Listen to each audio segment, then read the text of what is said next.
Hey, what's up, everybody? Welcome back to the Neuron Live. I'm Corey, and that's Grant. Hi, Grant. Hello, hello, hello. Welcome, everyone.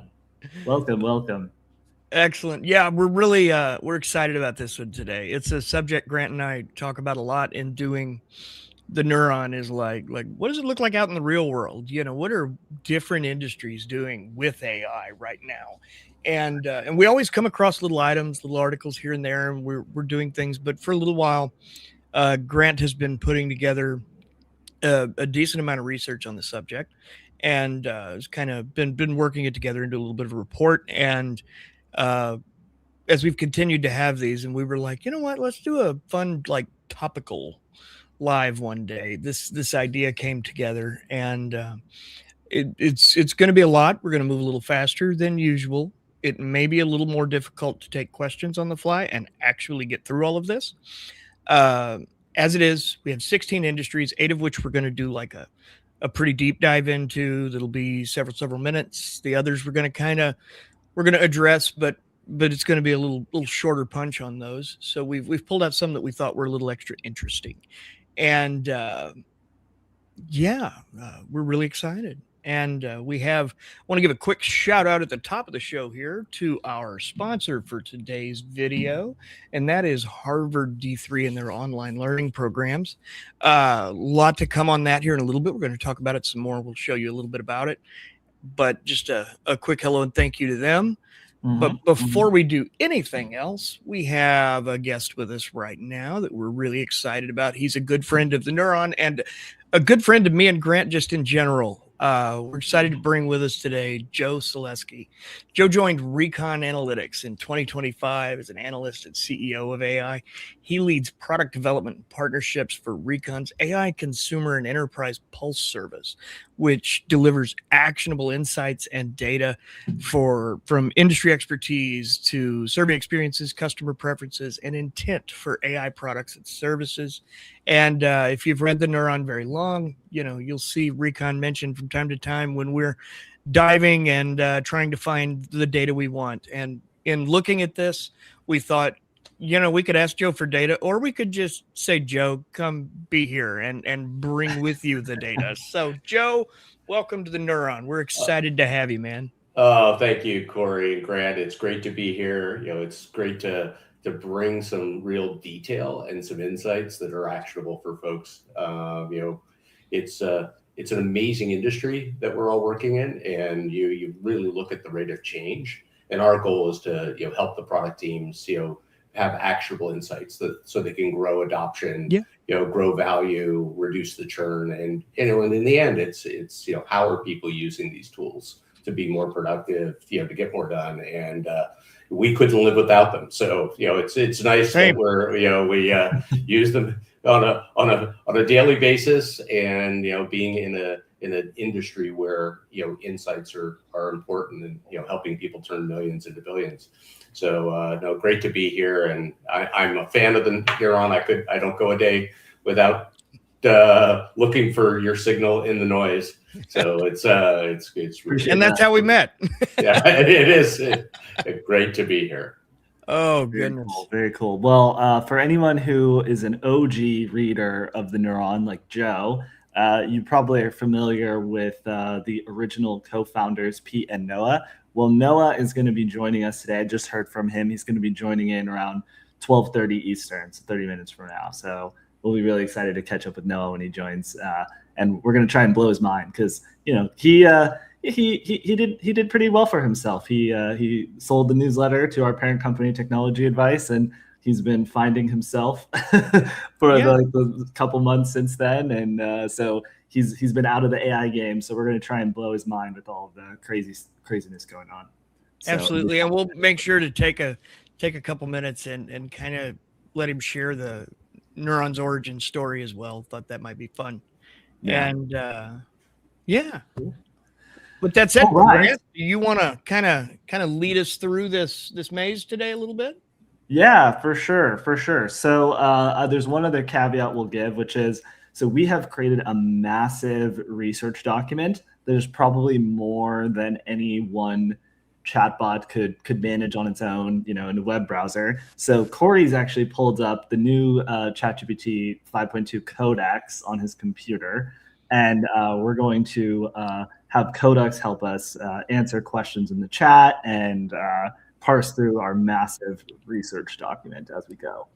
Yes, and we're gonna see how that works. We haven't done this before, and I've spent the week. We had a really cool conversation with Taylor Mullen earlier in the week, who built the Gemini CLI, and you'll see that coming in a few weeks as an interview, and it's really fun and it's a great tool. But I've spent the week basically learning CLIs because it's not a thing that I have done before and was experienced with. So I did what any good nerd does, and I went and I downloaded Claude Code, Gemini CLI, and Codex. And I've been bouncing between each of them this week, and every one of them is really impressive and absolutely the most agentic stuff out there. And when I say agentic, I don't mean like it's a Zapier automation with an agent plugged in the middle. I mean, like, it goes and manipulates files. I've got it organizing my desktop and giving new names to my files while I'm over here sipping coffee and working on something else. And that's it's been really cool. But today we're going to try it as a fast-acting research partner. Yeah, for sure. We're going to see what it can do. And for folks who've been paying attention, Claude Code has been having its main character moment. It's shining moment in the spotlight, let's say. And everyone who's a non-engineer has basically discovered it overnight. And then Anthropic tried to capitalize on that, and they made Claude Cowork. But Claude Cowork is only available if you have a Mac and if you pay for the expensive Max plan. So not everyone has access to that, but you can use some of these other CLI tools like Gemini or Codex or Claude Code, the regular Claude Code. So we highly recommend that everybody check that out. And hopefully when you see Corey wielding the power of the terminal, having only started it a week ago, you'll feel empowered to do so yourself. Yes, I'd like to really talk up my massive expertise of some 72 hours. As we say internally, I don't know if we say it enough. Like, if we can do it, you can do it. That's right. That's right. That's right. And Corey and Grant, have you been using the client on Claude ever via MCP to access your other data sources like in MotherDuck? So are you talking about like actually using the Anthropic MCP server, or no? Actually, so using the Claude front end, right? Mm-hmm. And then within Claude you can identify MCP servers that you're accessing, and then going straight from the Claude UX, going and doing search or doing some level of comparisons of your data to external data. So there's the CLI approach, right? Now there's you sort of look at these different modalities, but I think one of the things that Claude's done incredibly well is helping connect their AI to your data. And I think you've seen some of my research, or this is one of the big chasms. If you really look at trust and data access, are two of the things that are going to accelerate adoption, I think, as we dig into the different industries. But I was just curious because I think it's a capability that I don't know is as broadly used as it should be. It's just remarkable how effective just the Claude front end is at making tool calls to go and do statistical analysis. So, in fact, the data that we're going to go through today, I created in Claude, generating an HTML output, instead of slides, etc. But, it's just an amazing tool for turning data into value, which is, what a software is there to do. Yeah, I agree. Yeah. And I mean, they've been definitely steadily improving the front end experience, even for like the desktop or on the web version. Like there's things in there that I discovered this week that I didn't even realize was in there. So even me, who's, paying attention quite closely to this, misses stuff. But yeah. Okay. Shall we dive into this? Let's dive in. Where are we starting, Grant? All right, so we're going to start. So first of all, we're going to give just like a top line kind of summary of where we're at. We're calling this the AI reality check. And, we're moving from like the magic of demos into the mechanics of, okay, let's actually figure out the exact ways in which we can utilize this alien technology to help our business, whether we're in agriculture or construction or defense or you name it.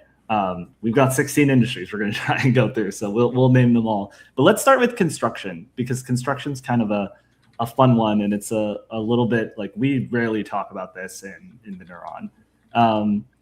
It's one of the second least digitized industries like across the world, and it's kind of going through its digitization of dirt moment right now, to protect really what's considered to be thin margins. So 2 to 5% margins typically in construction, which is like razor thin.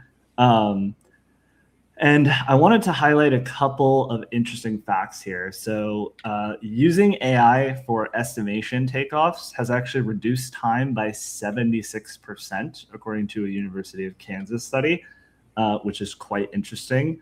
If anyone in the crowd works in construction, definitely hit us up.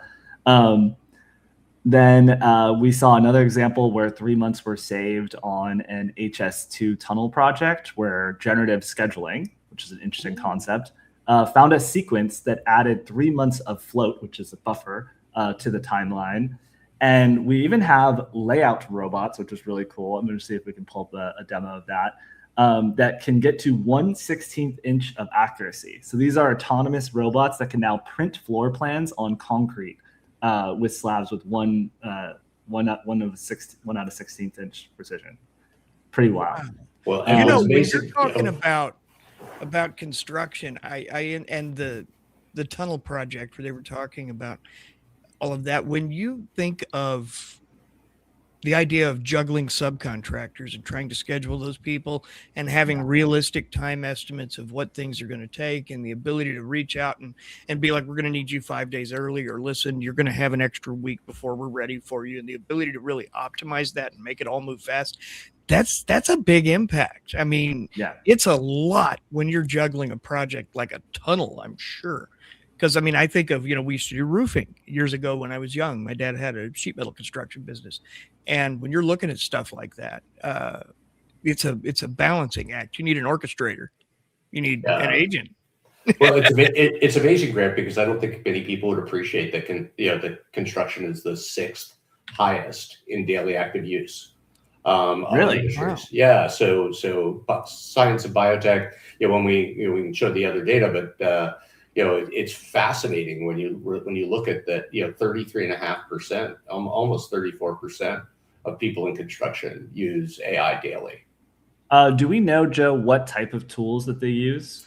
We do. Let me. You can pull up your screen. I'm just going to show folks for a minute. So this is the robot that can lay the floor plans here. So I believe this is from a company called Dusty Robotics. This is that like prints your blueprint on your slab. Just straight up prints it. That is so pretty cool. Interesting.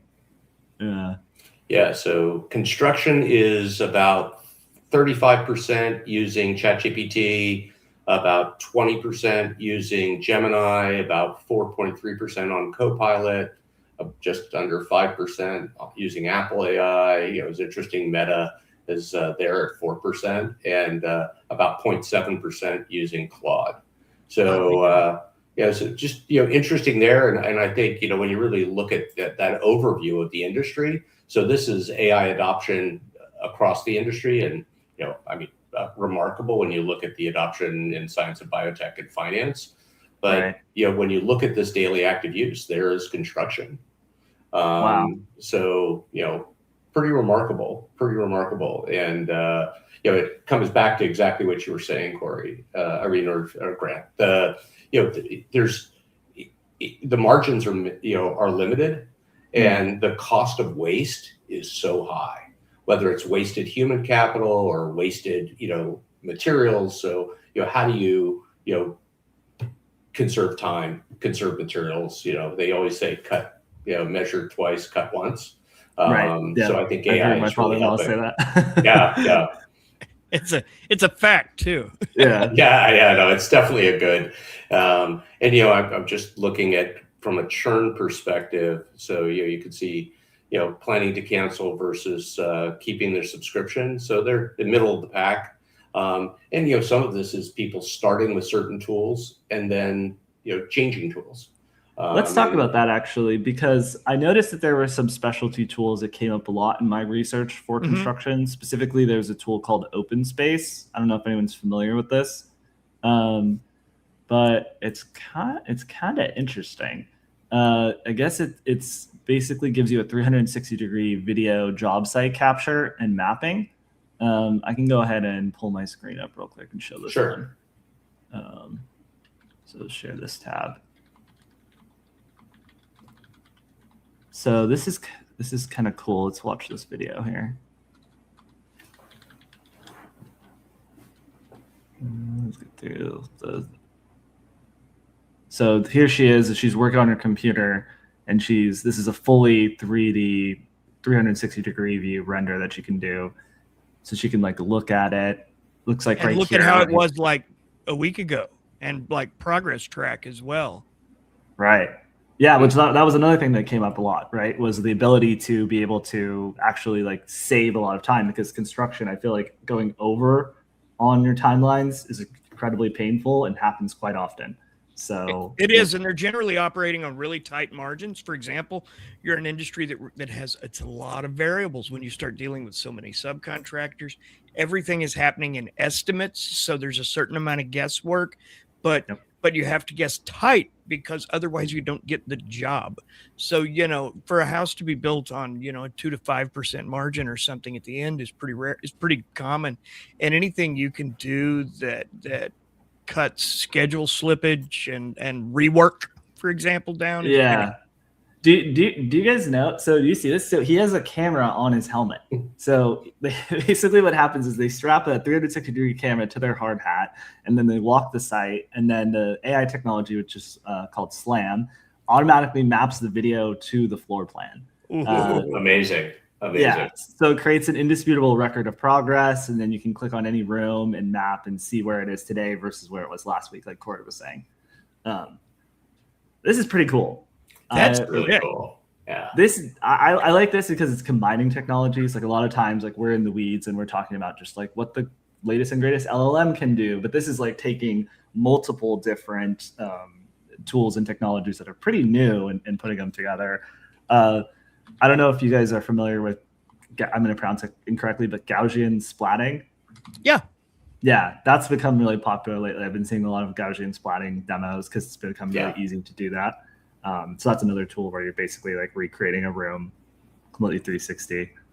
Yeah, well, whether it's Yan LeCun or others, you really start to talk about the large language model and its ability to process data, and then the idea behind spatial models. And some of this is where do we get our data from? And this is a great example of image capture, video capture, giving you another context, right? And another way to perceive that relative completion, against the blueprint. There was one other technology before. If anyone has any questions, we can take some that came up a lot, which was called Alice Technologies. So Alice Technologies, I guess. So this is specifically for the problem of construction schedules. Let me go ahead and pull this. Actually, we can switch off my screen for a sec. Yeah, and we'll need to get to the next one pretty quick. Yeah, construction schedules. I mean, goes without saying. Planners, schedulers need it. You input your constraints, crews, concrete, cure times, and then the AI can generate thousands of valid schedule options, which is interesting. And then basically it just finds the optimal sequence that adds the most amount of buffer time to the project that de-risks your timeline significantly. So it's quite an interesting project. You look at time is more valuable than money, right? In the end, the one thing you can't get more of. Yeah, exactly. All right, shall we move on here? Let's move on. I want to take just a minute here to break in and talk about Harvard D3. When you're trying to stay ahead in the age of AI, it is no small task, man. It is difficult. So if you want practical skills you can use every day, not just buzzwords, check out Future Proof with AI from the Digital Data Design Institute at Harvard. It's built just for you. With the Future Proof with AI online learning platform, you can get on-demand modules, expert sessions with Harvard faculty, and even real-world frameworks that show you how AI can streamline work, whatever your organizational function. It's flexible, self-paced, and designed for professionals at any stage wanting to learn with confidence in an AI-driven workplace. Plus, you can earn shareable badges. We all love badges as you complete modules. And Neuron listeners get full access until September 26th for a discounted price of $199 with code NeuronPod. That's NEURONPOD. Learn more about Future Proof with AI at d3.harvard.edu. Thanks, everybody. That was a message from our sponsor today, Harvard, who sponsored this video. So you're learning, and Harvard realizes that learning is great, so they sponsored the episode. Absolutely. Absolutely. What do you want to go to next, Corey? Because we could talk about... I think we ought to go to that guest that we have hiding downstairs here. Okay. He showed up a little early, so let's bring him on. So for folks who are old school readers of the Neuron, you know this face. This is Noah. What's up, Noah? How you doing? Hey, guys. What's going on? Thanks for having me. And Joe, it's nice to meet you. Nice to meet you, Noah. Noah, it's great to see you, man. How you been? Guys, I've been fantastic. It's been very fun to follow along with the podcast. You're doing such a good job. Oh, thanks, man. Absolutely. Yeah, I know. It's been a minute since folks have seen your face in the bottom. You want to give us a little bit of a quick rundown of what you've been up to since then? Totally. I mean, a lot of different directions I could go into, but the past year has really been a time for some personal exploration and kind of wandering around into different passion projects and interests and traveling a lot and thinking about what's coming next for me, where I can contribute the most and where I'm most aligned, learning a lot. Nothing super tangible to share, but maybe at some point Cool. in the next few months. Yeah. Well, any chance you'd mind kind of sharing the Neuron's origin story for some of maybe our newer listeners, viewers, readers, and all of the things? Absolutely. Yeah. So Pete and I started the company at the beginning of 2023, right after ChatGPT came out. We both kind of came to the conclusion separately that AI was going to be, this is obvious in hindsight, but super transformative in a lot of ways. And we were kind of both early students of what this technology had to offer. And I always enjoyed writing. Pete was also a teacher in his own ways when it came to new technologies. And we wanted to create a media brand that helped people stay up to date and stay educated on what was going to be such a transformative technology. And one that in a lot of ways is talked about in a very confusing and intimidating way a lot of times, especially for folks who don't have much background in AI or machine learning or tools like Chat and Claude and are new to the space. How can we offer them a helping hand to help them navigate the space? Because the people who are not paying attention to what AI has to offer in a lot of ways might get left behind. And we wanted to make sure that that wasn't going to happen to as many people as possible. And also it was just diving into our own interests, right? Like Pete and I were super interested in AI. We were learning about it a lot on our own. And we wanted to create an outlet to go and teach other people about what was happening in this space. And so that's how the newsletter was born. That's how the podcast was born. And we did a few courses as well throughout the last few years, some consulting, some various projects, but that's kind of the origin story, I would say, of the Neuron. Yeah, exactly 3 years ago. It's so insane to think that's 3 years ago. That this has all happened so fast, this whole industry. It's been this whirlwind that feels like it's just always been there. But the truth is it's sometimes like we're being shoved forward. Yeah, no, it's nice. I think Sam Swire may be a classmate of yours, but your origin story is very much the reason I'm here at Recon. You really look at, how much is going on. I've been involved in, hopefully making some of the plumbing people use every day, but you saw the rate of change and the amazing potential of AI, but really sort of opacity in that, of what is working, what is not working, how are products being perceived by end users. We can have all the benchmarks in the world, but how do end users actually experience the products? How much utility value are people getting? So, our work at Recon in AI and really in the other industries is how do we get enough data, from actual usage in the market on a high enough frequency to help people in the product teams. So it's interesting because you really look at this whole ecosystem of understanding, and it's everybody from the user all the way back to the product teams and the marketing teams understanding how do people experience the value? How do they find out about it? Where am I falling short? Where are other tools getting used instead? So, it's great work. I'm very much a fan because I think you did a great job setting up a community of awareness and and people helping each other, which I think is what the world needs a lot more of. So, it sure does. It sure does. And it's just an interesting space in general. And when you look at like the coverage around it, there's a really big gap between the super technical and the beginner. And there's just a lot more out there for the technical people. And the fact is we see and deal with every day people who are really sharp in their field, but have no reason to know a lot of the terminology that surrounds AI and kind of how some of that technology works. And that's one of the things that Grant and I try every day to bring them is this ability to understand some of these complex concepts in a way that makes sense to someone who's an intelligent, educated person. But for you have no reason to know what inference is if your field is project management, maybe, for example, or something. How do we bridge that gap? And Grant does a really good job of that every single morning with the newsletter. It's tough, man. It's tough because I get bogged down in the technical details. A lot of times I have to learn a lot of this stuff on the fly. So I thank you for everyone's grace as we build this thing together. Really appreciate it. No, I wanted to ask you, what's the wildest thing that you've seen since you've been out of the game every day? Like, you're not necessarily in the news as much as you were when you were head down writing the newsletter. Since that time, what is the thing that surprised you the most? Like an AI moment? Yeah, like an AI moment that surprised you the most, or a tool that surprised you the most.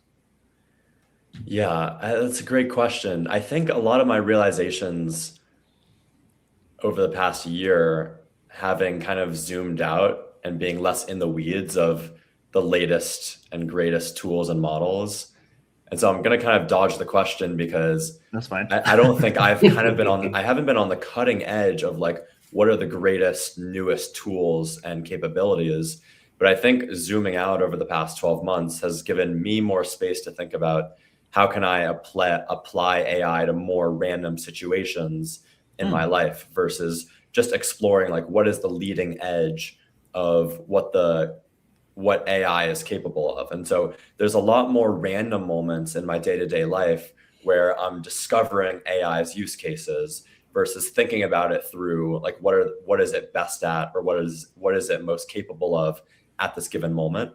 But it's almost like going back in time and being like, okay, how can I use AI for traveling, for instance? So a lot of my usage of AI over the past 4 or 5 months have been when I'm traveling, using it in different situations, when I'm maybe at like a historical landmark and I can just take a picture of it and ask it questions. Tell me about it. Like we know that AI has always been capable of that. So that's not some new discovery, but through actually using and testing it, I'm starting to realize like, oh, it's helpful here, it's not helpful here. And again, that's the same mindset that you guys all apply to learning about AI, on your day-to-day basis.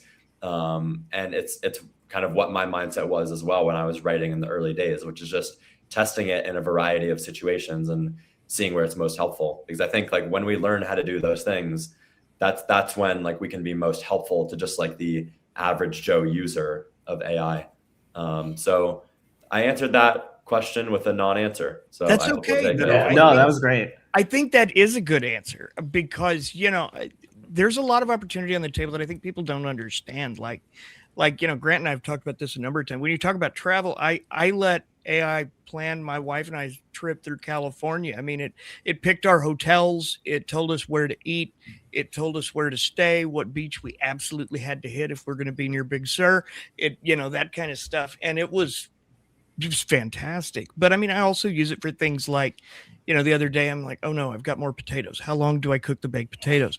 I have 3 baked potatoes that weigh a total of like, 1.8 pounds, and I don't know how long to cook these and then be done good. I even used it to diagnose a problem with one of my son's wheels one day. Like we used voice chat in Chat GPT to hear the noise and be like, all right, we got a 2010 Ford Focus SL here, and it's got a weird grinding noise coming out from behind the front driver's side tower that sounds like this.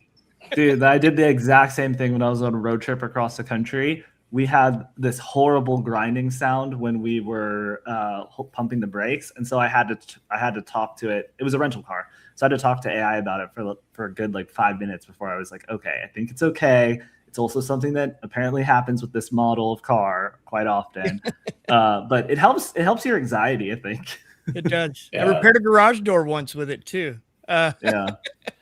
Well, it's amazing. Go ahead. Oh, no. I was just going to say it's amazing when you think about when Noah started the Neuron and what percentage of people had touched AI. It would have been ML, it had been technical folks, et cetera. The ChatGPT moment, really started to help people, see how AI could be helpful. And now we're at 75% of the U.S. population has used AI, and 25 has at least tried it for something. That's a wild stat, Joe. Can you actually pull that up? Because I remember you shared this data with us yesterday, right before we jumped. Yeah, I mean, Noah, I was thinking, because you've been on the journey, you could sort of look at the percentage of people that are using AI, and then you can look at the percentage of people that are actually daily usage. And daily usage, started the year at about 20% ish. There was a cycle here where we had some early adoption, but around 20%. We finished the year at about 25% of people, daily active users. And then you can look at the percentage of people that are actually paying for AI.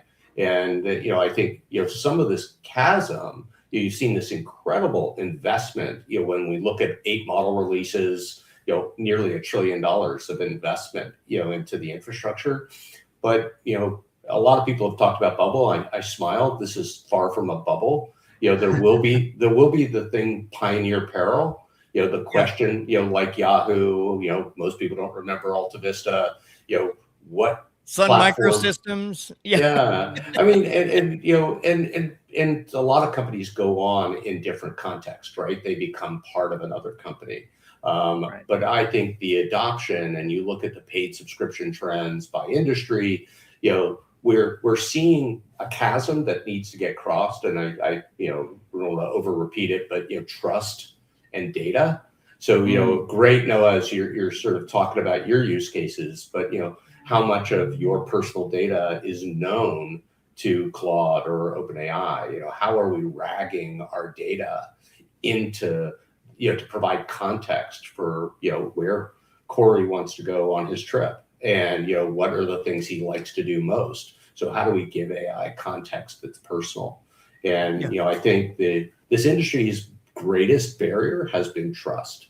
And I think that's always there for all technology. But will people trust AI with their bank data and others? And I think the announcement between Google and Apple is a huge unlock, because one of the things people have for Apple is trust. So, what is that going to do to the daily active users, right? How much value can you get out of it? And, I think, Noah, you were talking about these moments in life where you went, oh, I could learn more about this from this, right? And there's that access to public data and aggregated knowledge. And then it's how do we use that to interpret our private data? If Corey's trip was planned with his bank data and the types of places he ate out, perhaps the restaurant recommendations get better. Can you confirm, Corey? Yeah, I was very I tried to give it all the context I could. Like, we haven't done this. We want to see all of the things. We want a night in the mountains. We want to spend a night or two on the beach. We've got a budget of X dollars. Go. Yeah. And I used actually ChatGPT agent to do it, where it goes out and like pulls up a browser screen and uses the computer, and it goes and it comes back. And some things it was like, would you prefer this or would you prefer this? And I'd be like, let's go with that one, or let's go with this one. And it came back under budget by like 20%. It was pretty impressive. Yeah. No, and I think Noah's probably a data fan too. Some of this is, where is it working and where is it not working, Yeah. right? Where are people churning? What industries are we seeing planning to cancel versus seeing keeping subscription? And how are the tools that went from being in many cases a better way to do search, but most people don't pay for search, right? Right. So how are people going to pay? And yeah, we had a question in the chat. Brad Silverman was saying, but how many of those people, meaning the free users, are still using AI as a search engine? Still using is an interesting phrasing, because I think most people are waking up to it. Yeah. So search is still a primary use case for many, many people. The question really comes down to, is it a paid use case? And Right. I think this is where Perplexity and a number of others have had challenge. Until you can get the value out of it, knowing you better for context, it's going to be a utility that's helpful, but it right now in the industry has been ad funded.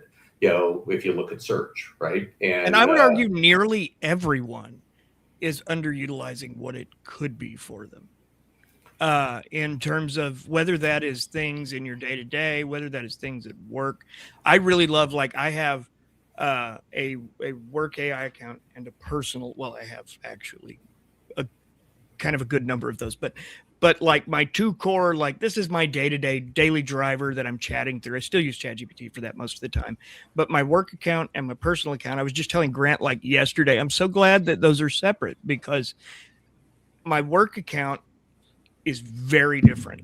My personal account talks smack and cusses at me, and we have we won't guess what tool you're using.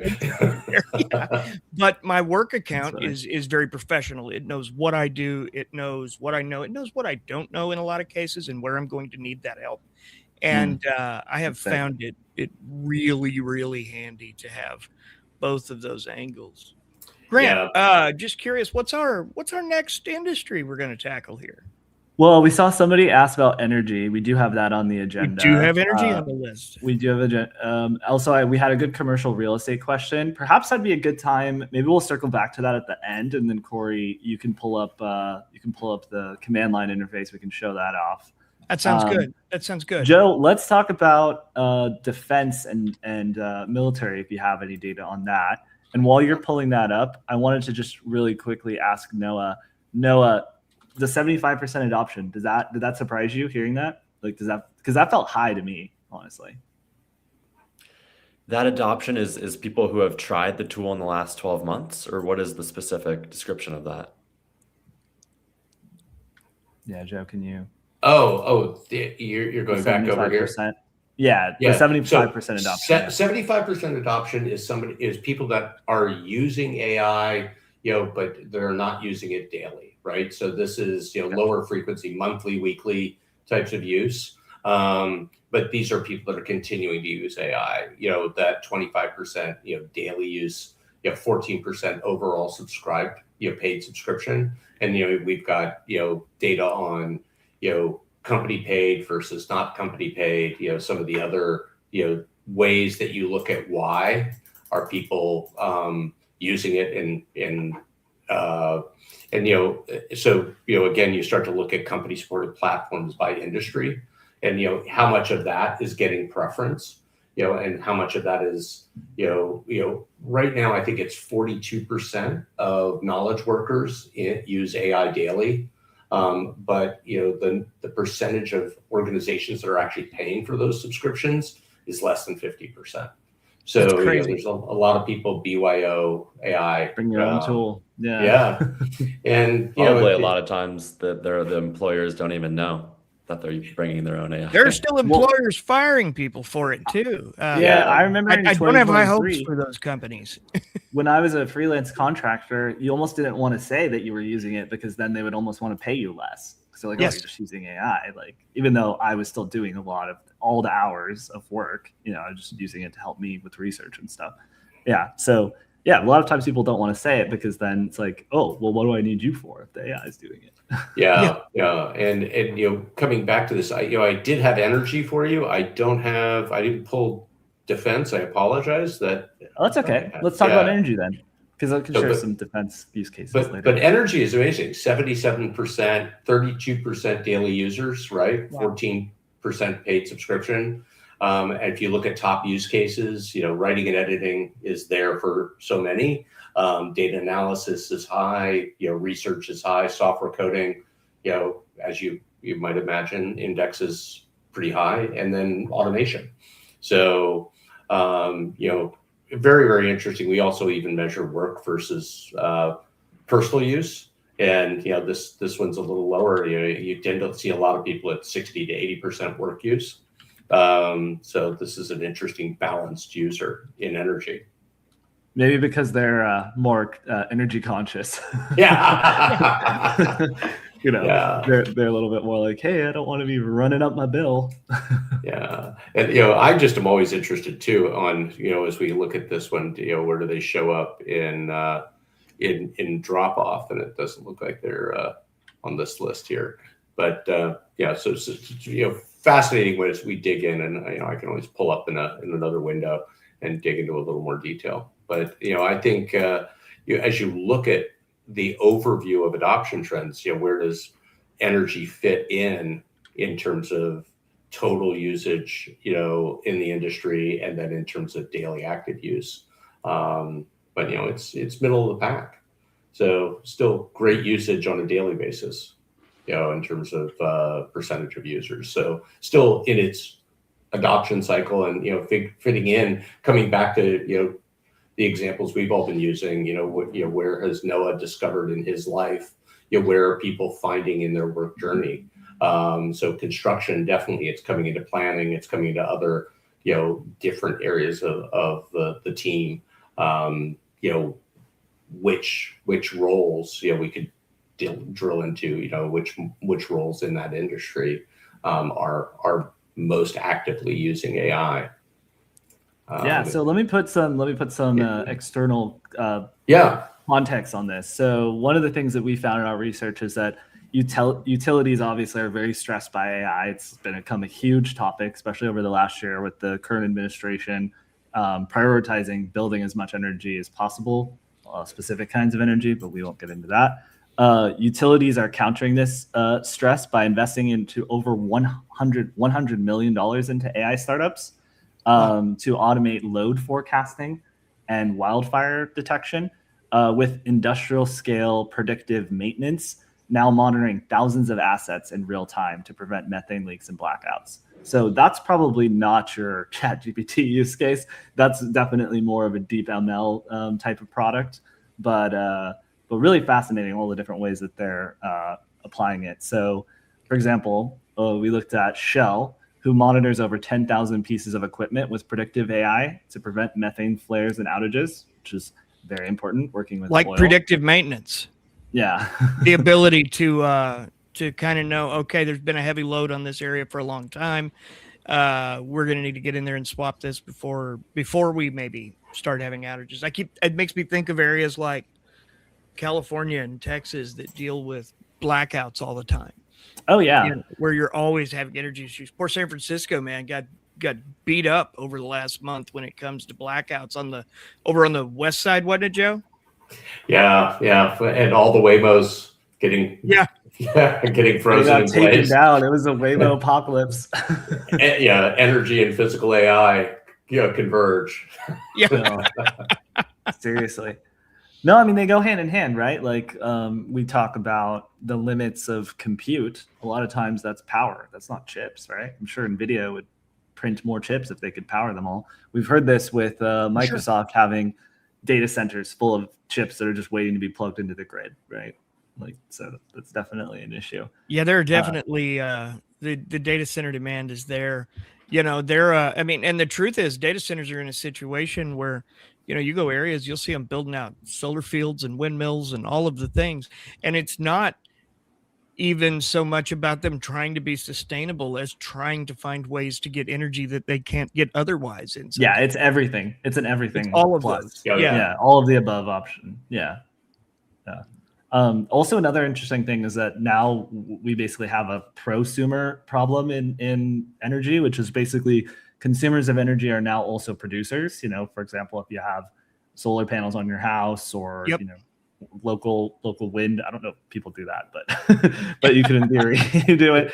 Depends on where you batteries live, right? Batteries on your house. And this requires actually AI to manage the two-way power flow because it's just too difficult to do it, with humans, and you need to be able to do it like really quickly. So one of the tools that we saw that people are using to do this is AutoGrid, which is a virtual power plant. I think there's a lot of different companies that do this, where basically it aggregates residential batteries, EVs, and thermostats to basically shed load during peak demand. So it helps prevent blackouts, like in the case of what you just went through, Joe, and also helps prevent like firing up maybe like more dirtier power sources for folks who are interested in that. I'll bet EVs have really changed what peak power time is too, because there's a lot of, you go to San Francisco, there's so many EVs, it's crazy. And when all of those cars are charging at night, those are drawing a hefty load to recharge those gigantic lithium ion battery packs. I can't help but wonder if that hasn't led to much higher demand in the overnight hours. All those, your Waymos, your Lime scooters, all of that stuff that's all charging overnight. It's Joe, very before interesting we move on to the next one, Joe, I want to help Greg out here, one of our listeners who is has a vital question about your glasses. Would love to know where you get them. Where'd you get them? These are Gentle Monster. They're nice. Thank you. They're from Milan, but Gentle Monster, and I love them. They're not sponsored, no free ads, but no. Next time we're gonna have to get the Meta AI glasses. We're all gonna have to show up with those. Corey has one. They are my go-to. I've been wearing them for 2.5 years. I a lot of times take them off when we're doing video because I get some glare. I use these things so much. I genuinely love them. What are the biggest use cases for you, Corey? For me, the biggest use cases center around, I have grandkids, and I've been able to do things like when we're out in the yard playing and I'm running and chasing Archie, I can turn these on to record and we can do all kinds of fun stuff. And I get this killer first-person video. That is such a wholesome use case. that is the most wholesome use case, I know. But other things I use it for is this is what we were using when we were trying to figure out the car problem. I've used it with my garage, and it was like, what model is it? And I look up and let it take a picture of the model number on the bottom of my garage. And it comes back with, oh, you've probably got stuff in front of one of your things, in front of one of your sensors or something, or they're misaligned. Actually, that's such a useful use case, because the other day I was trying to deplug my sink and there was this disgusting chloroform kind of bubble in it looked really problematic. And I was using my phone and I had like a mask on and I was like having ChatGPT walk me through it. I'm like, look at how nasty this is. What is this? Would have been nice to have some glasses on. Yeah. Can maybe Meta, anyone listening from Meta, can we get Grant a free pair of glasses? Come on. All this free promotion. Yeah, and I still want the display ones. These aren't the display model. I want to try those, and it's been it was quite the challenge to try and even get one of the fittings for it. But I won't dive into that today. But I was so upset because we were really excited to cover release day of those for the Neuron, and it was a lot harder to find than you'd think. And then it was a long wait because you had to do the fitting. But I'm gonna. But as the what do we have next? My goal is to let us get through as many of these as we can today because it's going to be slim. I know. We're gonna have to lightning round some of that. We promised you 16. We'll lightning round them at the end. But I did want to address two things. So number one, Joe, you've got something on your screen. If you could just give us a very brief explanation of what that is. And then second, we had a question in the chat about personal and business account on ChatGPT. And there was an earlier question, I think it was from Rick, that was about the paid, basically like, where does all the paid revenue come from? Like, cause all of this stuff is so expensive. And does the paid number account for the API, or is that where a lot of the revenue comes from? Is from the API? That was my theory, but I want to get your take, Joe.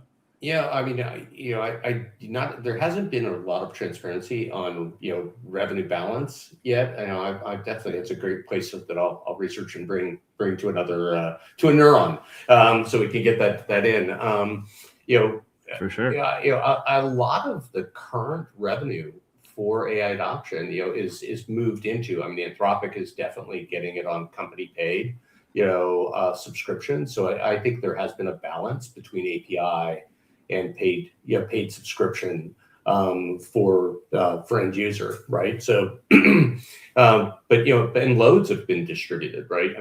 Definitely you get a huge agentic load, but I think you start to look at where the cost per token has been and how much people have moved around. So, I'd rather give a really good fact-based answer there instead of a guess. But part of what you sort of look at is, coming to the cost side, what's the productivity benefit of these things? How are they paying for themselves? And, I made the comment, I personally think we've had between $500 billion and $750 billion in increased knowledge worker productivity, offsetting, so everybody keeps talking about bubble. And I think the actual productivity increase tied to AI is in year getting close to the CapEx. So that's unusual. When you spend, capital expenditure, it takes a few years, or 18, 24 months to rationalize it. And I think we're seeing a much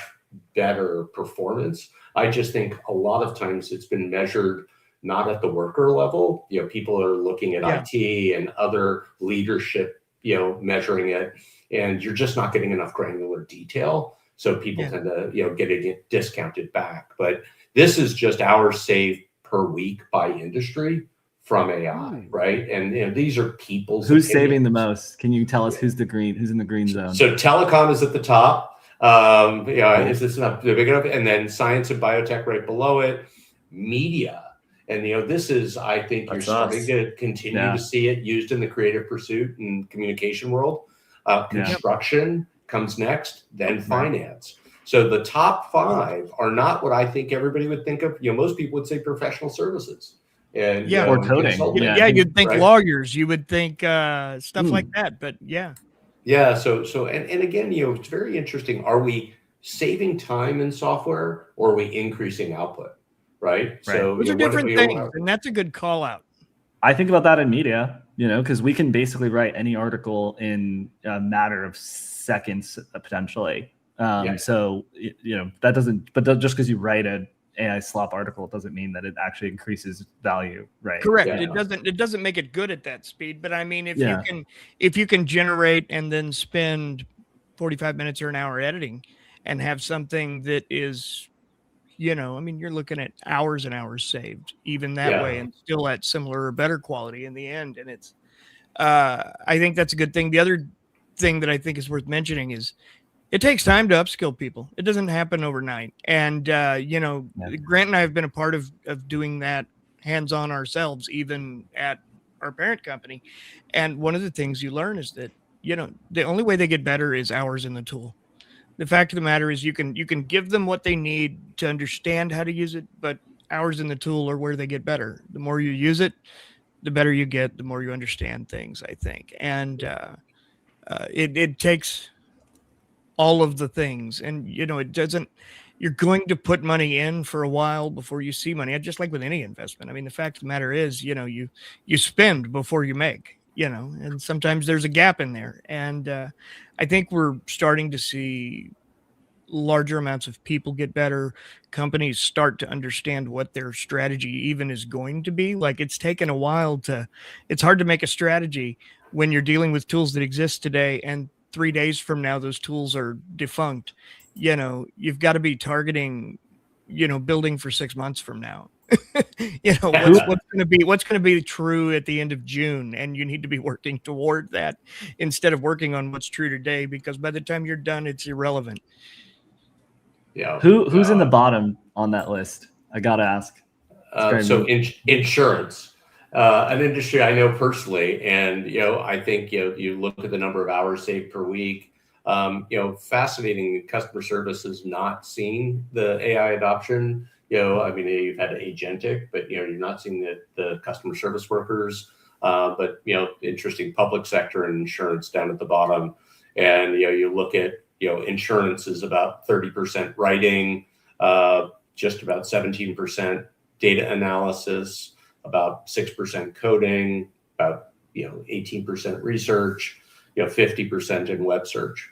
So just interesting as you sort of look at and then when you look at different people, how much are they using it in their personal lives versus their work lives is also an interesting complement. Not something everybody understood, that a lot of use people started at work and then applied it to their home work. And one of the biggest constraints on AI adoption is data infrastructure and really what's accessible. And I think that's decades and decades of terrible data practices are coming back to haunt every business on earth right now.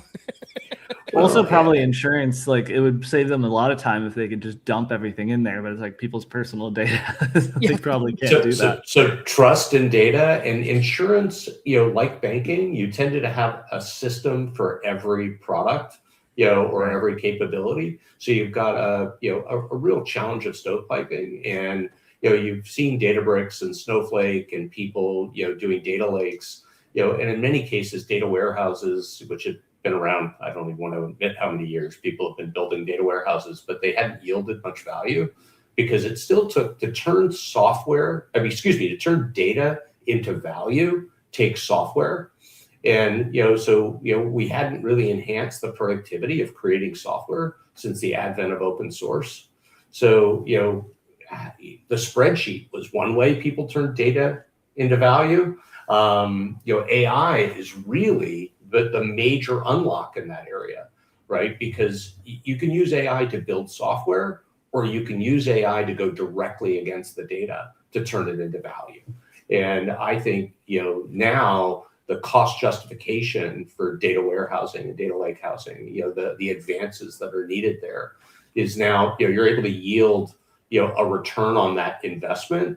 And I think the companies that are going to be most successful, and for everybody who's listening to the Neuron, using something like MotherDuck or DuckDB, your own little personal data pond, bring the data there. I think for all of our people on the broadcast that are in the tool side, making it easier for AI to help you move data into a data pond and create light join criteria is going to be a huge unlock. And your own personal database for your personal stuff, your personal and private stuff, that goes into your bank, data, and others, helps you pick up. People have been doing cleaning up for subscriptions, but how do you detect transactions that aren't you? How do you using Corey's example, pick your next trip and go to the places that you will like, as evidenced by your transactions. So I think there's a lot of value that's getting unlocked as we trust the AI more and we trust the vendors, and they make the commitments like Apple's made, like you're seeing from, OpenAI with OpenAI Health, that they're not going to train on your data, that they're going to protect your data. We put a lot of our data in the cloud, but we need to trust that it isn't getting monetized, outside of our permission, as a good example. Right? I love that personal database idea, and that's absolutely a thing I'm going to do. I literally loaded up DuckDB while you said that. I was like, what a great idea. I'm not I think they're an A16 company. I think they're one of the, one of the most remarkable. They've got DuckDB local, or MotherDuck as they're hosted, but it's a column database with SQL access. And its ability to extend your context window, you start to really look at using tools like database to compress data, to get you just the data you need or get you results from the data. And, the work that we're doing right now, this is based on 160,000 survey responses, almost 161,000 survey responses. there's probably 60 questions per survey. You look at the amount of data and, turning that data into value. We do, visualization in Tableau, but, the ability to jump into Claude and MCP to MotherDoc and, and then bring other data in is incredibly powerful. And so could you, in theory, use the local version of that, with your Gemini CLI, your Claude Code, your Codex, and work with it that way? You can, and that's where I started. You've been around this trend for a long time. I mean, but you really think about people consuming context window, moving their data into AI. This dance of AI and data. Do you move it into a model? So, coming back to your question, Grant, I think, Claude very early, helped create MCP, right? I really saw this opportunity, and the ability to do it straight from the Claude client is phenomenal. But you're absolutely right. Anything else, you have to agentically access it, right? Or somebody's got to standardize connectors. I'm surprised OpenAI and well, they have Claude open sourced MCP, so I think now, isn't that correct, Grant? Yeah, well, they donate what everyone's using now. Yeah, there's been some talk that it's not the most efficient standard, and now people are switching towards skills. And I don't know if skills would necessarily replace MCP, because obviously it's like slightly different than that. You see the skills in the CLI tools. Yeah, all of them. So I think skills are another way to complement, what tools are used, directing what tools are used, in a given task. Yeah. But, MCP, the way I think of it, and again, I'm sure we'll have others, but, it's much more on the data access, angle, right? And, you can give Claude access to your file system and use it to find things, right? You can use it to, again, this is all built on trust, and then, it accessing the data. But, answering your question, Grant, you can use it with anything. Right. Any one of the tools, some of the tools have just prioritized MCP access and really embraced, Google right now, in my opinion, incredibly powerful, but the client doesn't, do, easy MCP, right? I mean, and even in OpenAI, it's not been as intuitive. And I think this is a place where all the tool vendors, are going to grow their adoption and grow their revenue, as they put in the plumbing, right? And you're going to see a lot of people like. Go ahead. No, it's interesting because OpenAI, one of the reasons their adoption grew so fast is because they made their API endpoints so easy for developers to use. So it was really easy to access. So adoption just exploded. So the key there is developer versus user, right? How often, and what we're seeing in vibe coding is, because if it's only the developer population, what is that, about 4% or 3.5% of the workforce? Yeah. That's not trillions of dollars in revenue. It's trillions of dollars in value, but that's not going to be the biggest unlock in revenue. But you've seen Cursor, you've seen, the things that, happened with Wiz, places it fits in. But you look at Lovable and you look at others, and this is, turning data into value, takes software, who can make software. And what we're doing is democratizing that ability, to create tools and utilities that you create value. And I think let's go there. Let's ask about Noah, Joe. What have either of you vibe coded your own apps? And then let's do telecom after that, right, Corey? I was going to say for Joe. Do you mind if I jump in? Yeah, go ahead. Well, Joe, I was curious, when we look at the graph of hours saved per week, I feel like a lot of the so-called, not godfathers of AI, but the people who are leading the charge, a lot of the executives and the founders, they have these grandiose predictions that AI will actually create a world where we work less, where a 5-day work week turns into a 3-day work week, turns into a 2-day work week, or we just have to work 3 to 4 hours a day. In my experience, anyone I know who has gotten more productive with AI and is saving time on previous tasks is going and doing new tasks with or without AI. And they're becoming more productive. To Grant's point earlier, how do we know of the hours that people are saving in these different industries? What percentage of those hours are going to new tasks and to creating new things versus people are just going off and ending work early or grabbing an early dinner?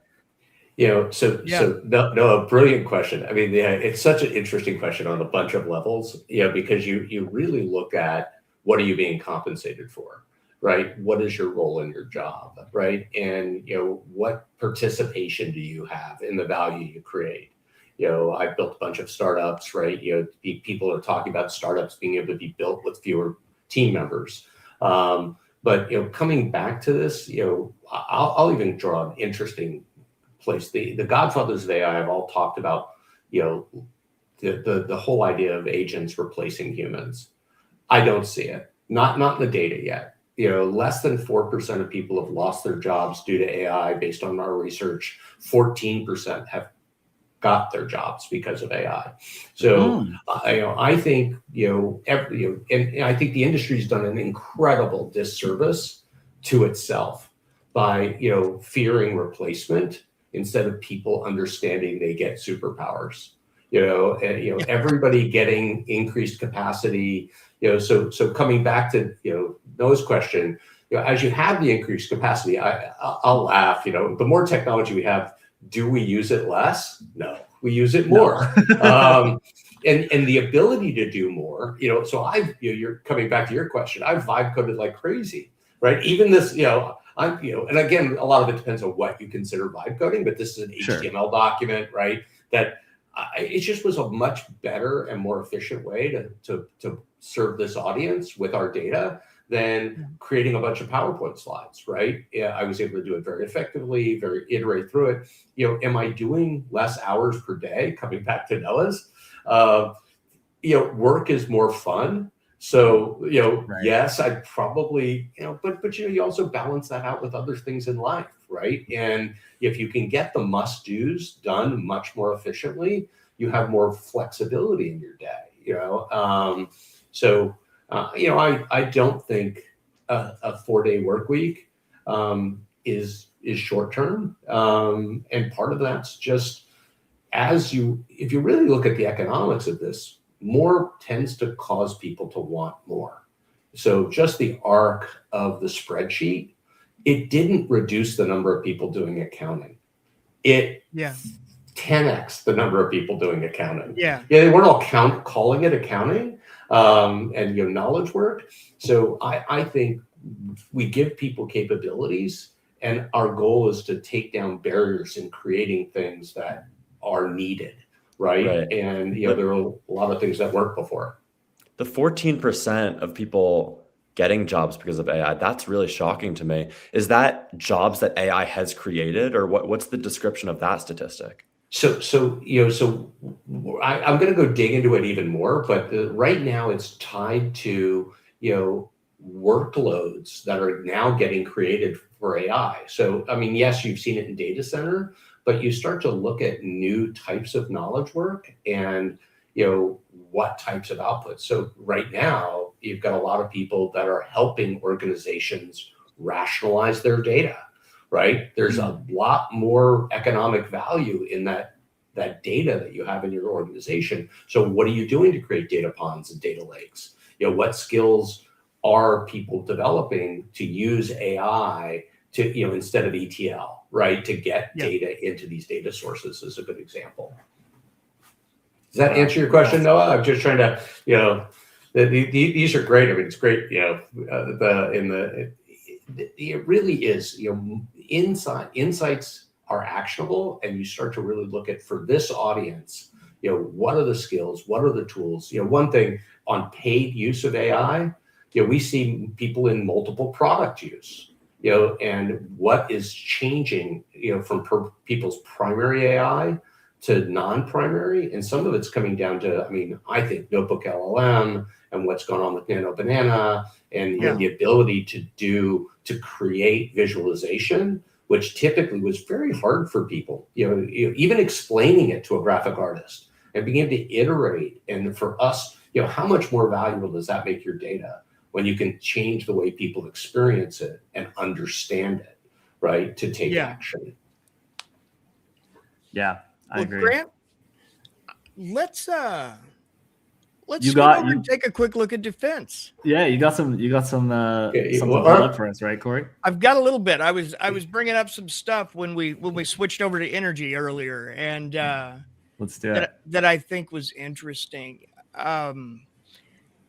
If you're presenting your Apparently, screen. one of the areas it's showing up the most right now is dealing with planning and the idea that logistics wins wars.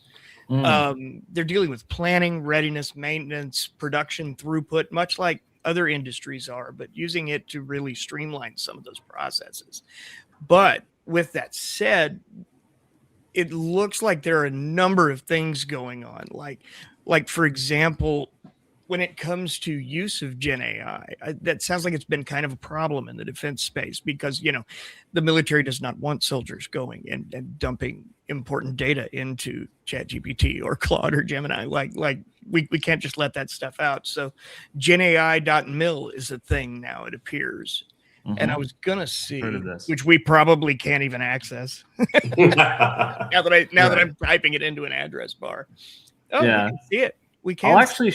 I'll actually share a couple of like Palantir is another one that most people know. That does that. I've heard C3 AI is working with the U.S. Air Force for stuff as well. That's pretty interesting. Yeah, they're doing mission readiness, increasing aircraft availability by 25%. Well, wasn't there an announcement this week about the Department of Defense and XAI's Grok?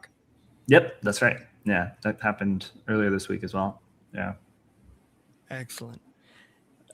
Project Ammo was cited as cutting machine learning model update cycles from less than 6 months, about 6 months to just a few days.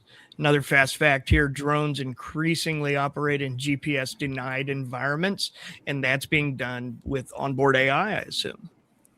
Interesting. Yeah, because it would be like, let's say like when NASA has a helicopter that they're flying on Mars, right? Or let's say like landing a spacecraft on Mars, there's a period of time when the aircraft just has to be able to fly itself and land itself because they just lose signal, right?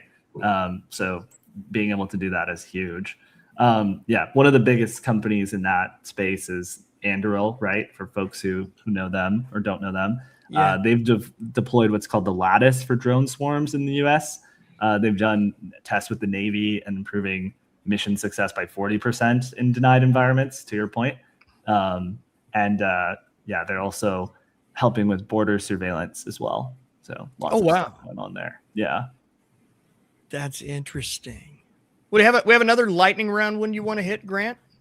Yeah, why don't we hit because there's a ton of data we could go into there, but we'll save that for the full report. We could go to either finance next or science and biotech. Joe, what do you have? So I mean, both are great, right? I mean, I think if you go into science and biotech, 92.1%, so 92% are using AI. Wow. Almost half the industry uses it daily. In science, I don't doubt that a bit. Yeah, that was really surprising. And part of what you're going to see, by the way, is daily active use and data analysis are very collinear, right? It sort of makes sense, right? The more data you have in your life, the more you're using AI to help you interpret the data. But 32% in data analysis, 28%, almost 29% in research, a lot of software coding. Again, coming back to what I said earlier, turning data into value has typically required software. And I think very much you start to see a lot of analysis get done with AI, and then you codify that analysis into a sort of a reentrant piece of software. And whether that's now vibe coding up utilities or you're building real systems. And but interesting as you look at the science and biotech, 16%, and obviously there's work being done, everything from AlphaFold and the whole research side of this area. But research is data analysis. Last I checked. There's the experiment and the analysis. So I think you're going to really look at those two being, the fuel that sits behind it. And interesting. Yeah, go ahead. Oh, go ahead. No, you go first. I'll switch. I was just, a lot of people have been talking about healthcare AI, given, GPT Health that's come out and others, it has a trust and data challenge. But, if you just look at, the adoption rate, 80%, but daily active use in healthcare, only 26%. So that's, and, take a look at this paid subscribers difference. 32%, one of the ways you have data in AI not be used for model training is to pay, right? I mean, most of the providers. And so this is, obviously something that people should be looking at, but the coding use case, much lower in healthcare right now. The writing use case, I have a daughter and son-in-law who are physicians. They use it for transcription a lot. One is in research, and they use it extensively in research. But I just thought that would be an interesting industry comparison, as you start to put them side by side. Let's go around the horn real fast. Who uses AI for health advice? Start with you, Corey. As recently as Wednesday evening. like basic stuff. I say that. With that said, some of the really in-depth stuff that's been done is super impressive. But it's really handy when you have, I don't know, a little thing you're worried about. I feel like, look at this mole. Yeah. Should I be worried? Or just, should I be worried about whatever you would Google normally, but you can give it a lot more specific information. Yeah. I used it the other week. I had a sty in my eye, and I was just going back and forth with the chat because I was traveling at the time, and I needed to figure out how to see a doctor and which type of doctor and another language and how I could translate my concern into Spanish. Like, it was so, I don't know what I would have done without it, to be honest. I would have been in a lot more pain for the rest of the trip. That is.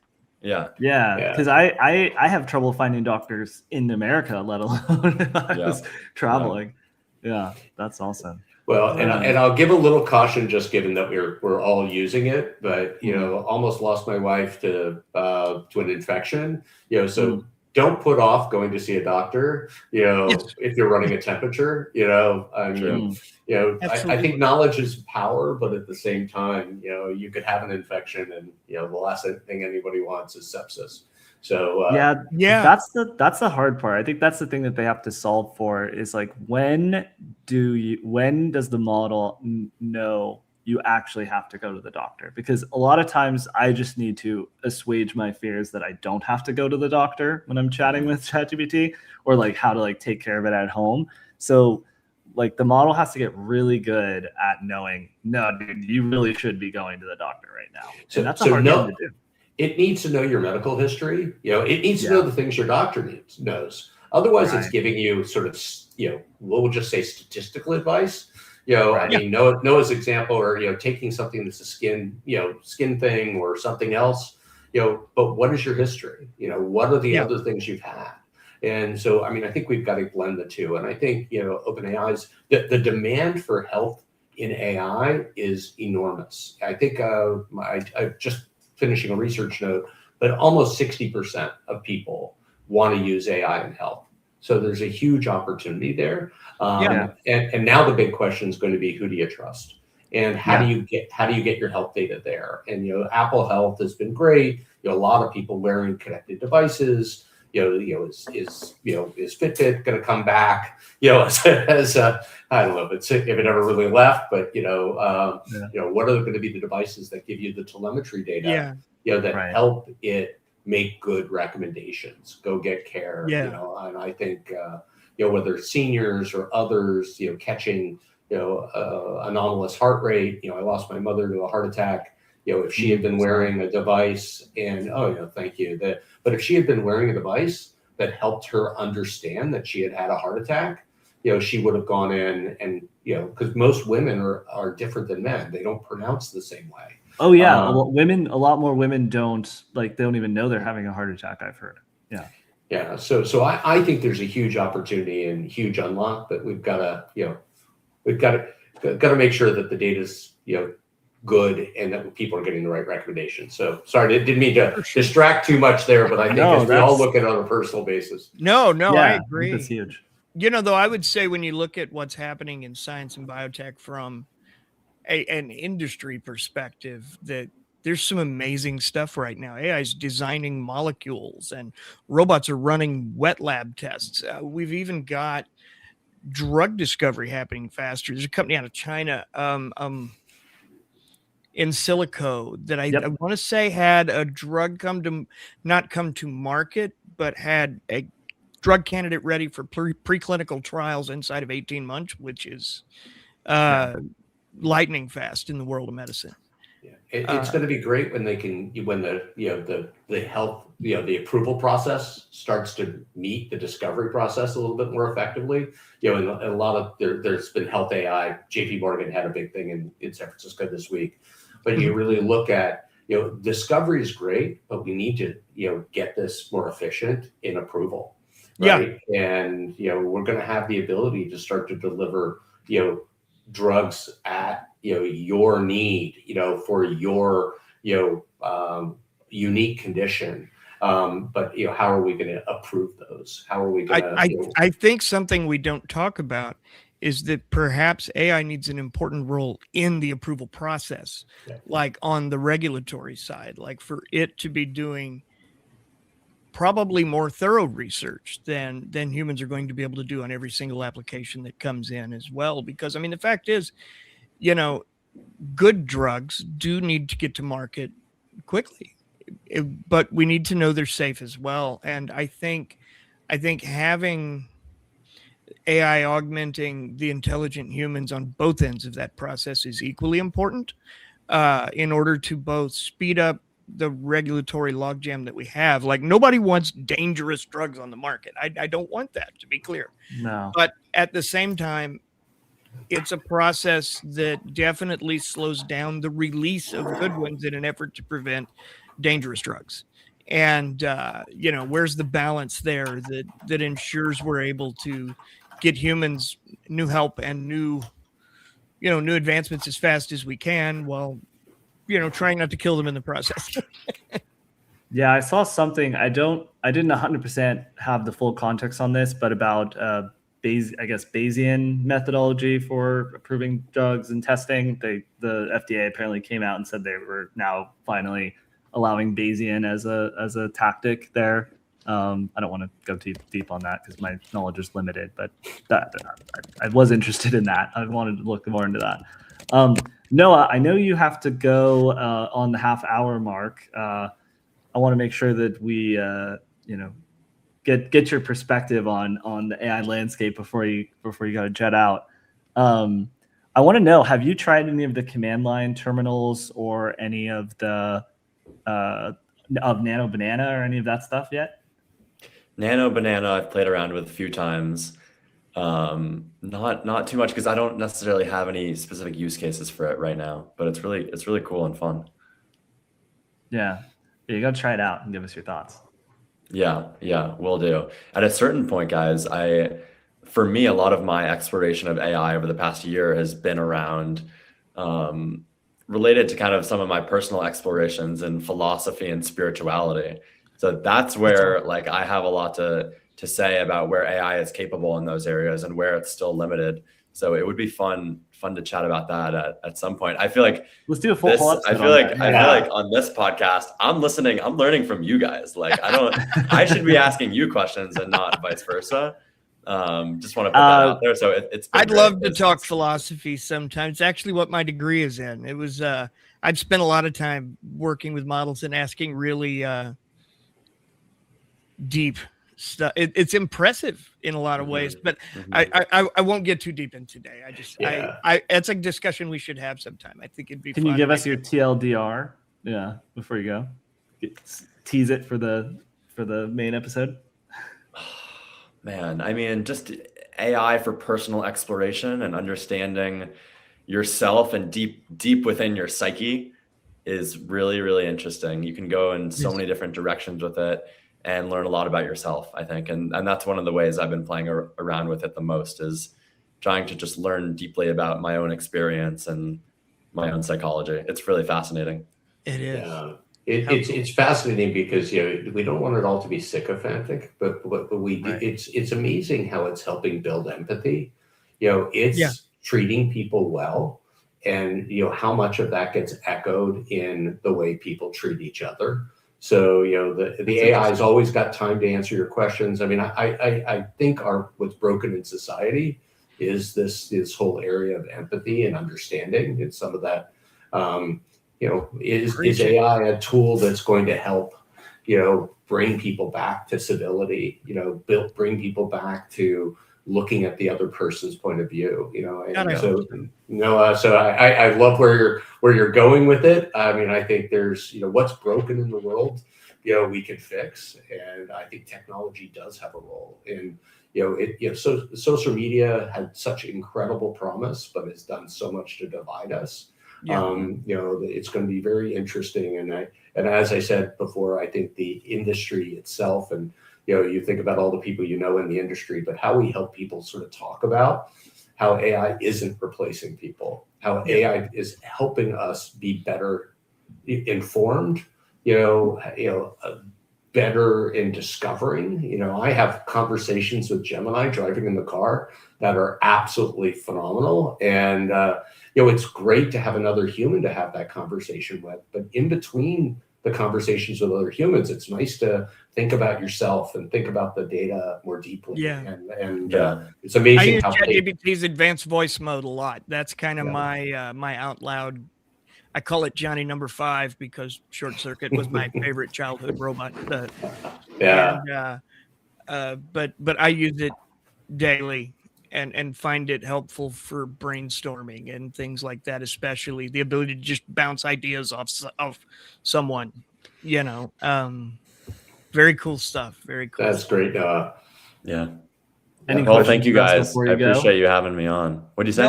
Thank you. Any questions for us? Any burning AI questions for us that maybe Joe can provide some data for, or we could put in context? I mean, one question I had earlier, this is a quick one, but in AI adoption, does that include people who are using Google's generative search just to ask a question, they receive an answer that's powered by AI? Does that count? That is AI use. That is AI use, but we've actually measured it as an AI tool use, right? So, more intentional. So, AI is showing up embedded in tons of experiences, but really, are you using an AI application? Are you using ChatGPT? Right. What are you aware of? So these are, it's like everything in technology, right? It permeates into different types of experience. But AI as a user experience, AI as a UX, continues to evolve. And I think what OpenAI is starting to understand even more is that Claude definitely understands it, that experience can be rich. And but you're part of this is an awareness challenge. I mean, I could put up some other slides, but if you really look at Perplexity and even Anthropic, they're just the general awareness has not been, and I think this is what Neuron was created to do. How do you expose people to these tools, and make people feel comfortable to give them a try? And the fact that 75% of the U.S. population, I mean, this is remarkable. What else do we all do 75%? Even monthly. But the 25% adoption rate. I mean, I think there's this is a big year where with all the investment and other things, having more people use it more often, and Noah, using yours as an example, right? Where is the place that it delivers value in their life? And personal productivity, business workplace productivity, and as AI changes the landscape, how we navigate our lives, how we navigate our careers, how do we think outside the box? I mean, I think it's a great opportunity there, especially as it gets better and better informed by the data. But I don't want to beat that drum too hard. But I think there's the adoption has been phenomenal, and you're not seeing a decline. We are seeing some churn and drop off. That I wanted to and that's just where expectations are not getting met, right? Where value or people are switching to free because free is still meeting their needs, right? That there's just not enough stratification there. All right, Noah, I know you got a jet. Thanks for joining, man. We'll have you back again. We'll talk about your spiritual journey. That sounds awesome. Absolutely. Take care, guys. Good luck. Thanks, man. Thanks. Bye. What's Grant, your next what industry are you thinking of next here? All right. Well, I heard you say invest, so that made me think finance. I think we should go to finance now. Okay. So let me go ahead and pull it up on my side as well. And actually, maybe we could get Joe's data, and then Corey, I'd love to bring in the chat model if you feel comfortable. We can maybe ask the I've been having it bring up bullet points for me each time we got to one of these. So, awesome. And this is an industry I know near and dear to my heart. I mean, I have worked extensively. I was early at Oracle, and then have worked. We did the mobile in one of the companies I was part of founding for 9 of the top 12 U.S. banks. So most people don't think of banking and innovation, tied together. But if you actually look at online banking, sort of led e-commerce, there's a lot of things. The ATM led kiosking. There's a lot of places that banking has led, and it is an industry that has a lot of legacy systems and has a lot of data, but has had challenges, bringing that data together, turning that data into value. So, 89% adoption, 44% daily, high paid subscriber level. This makes a lot of sense. So I think, finance and banking, whether it's retail banking, investments, this is a very, very significant industry that has huge opportunity. But some of this is going to be, where does it also help change the way things are done in banking? And I think there's going to be a lot of new product creation in banking. The way banking loyalty is done, it's not very smart, right? It just pays attention to card swipes, doesn't pay attention to anything else you're doing with the bank. So some opportunities to really lift the industry there, but even better contextual understanding of your previous transactions. When you look in like a normal banking app, most of them you can decipher who the name is, but it's never like clear. Sometimes you'll get a charge and you have no idea who this is, and I feel like there's got to be a smart way, to do that where it's really clear, and where alerting you to a potential problem is easy and fast, and there's a number of things like that I don't feel like they've ever lined out the way they could. AI, the earliest forms of ML got used in financial services. There's a product called FICO Falcon. Most people know about their FICO score, but they don't know that Fair Isaac created the fraud engine that almost all transactions are viewed by. So the denial, and when we were doing mobile, there was this whole opportunity to alert you to transactions. And for every Neuron viewer, make sure your cards, your debit card, your credit card are in Apple Pay, because that way you'll get sort of real-time alerts. Coming back to what you said, Corey, the question is, do you recognize that transaction? And getting it as close to the point of transaction allows you to sort of, oh, that's this vendor, or oh, that's that vendor, or gosh, I don't remember that subscription. So it's a great place for people to, turn awareness, into action, and I think you're going to see, continued advances. But financial services, finance and banking, everybody thinks of quants and traders and the model side, but it's there in the plumbing. There's one company in online banking, the MX. They're used by a lot of the banks that have done the personal financial management, the dashboards of how you spend and helping you categorize your spend. I think those tools are going to get a lot of help from AI, sort of helping you achieve goals. Helping you, I think one of the biggest applications of AI in banking isn't actually in banking. It's like we all go out to eat, a certain number of times. Yelp is not that great.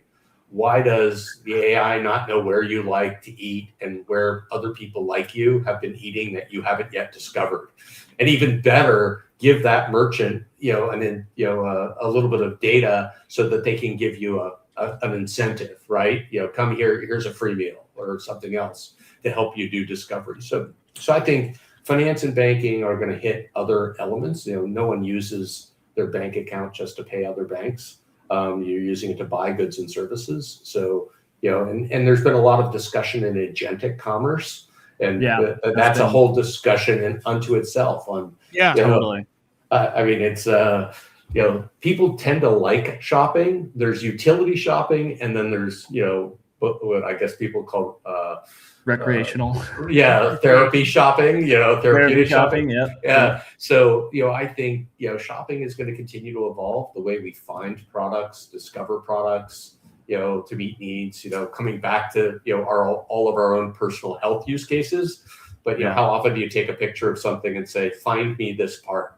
I was fixing a shower door. I needed to find a little part. So you've got, huge opportunity there.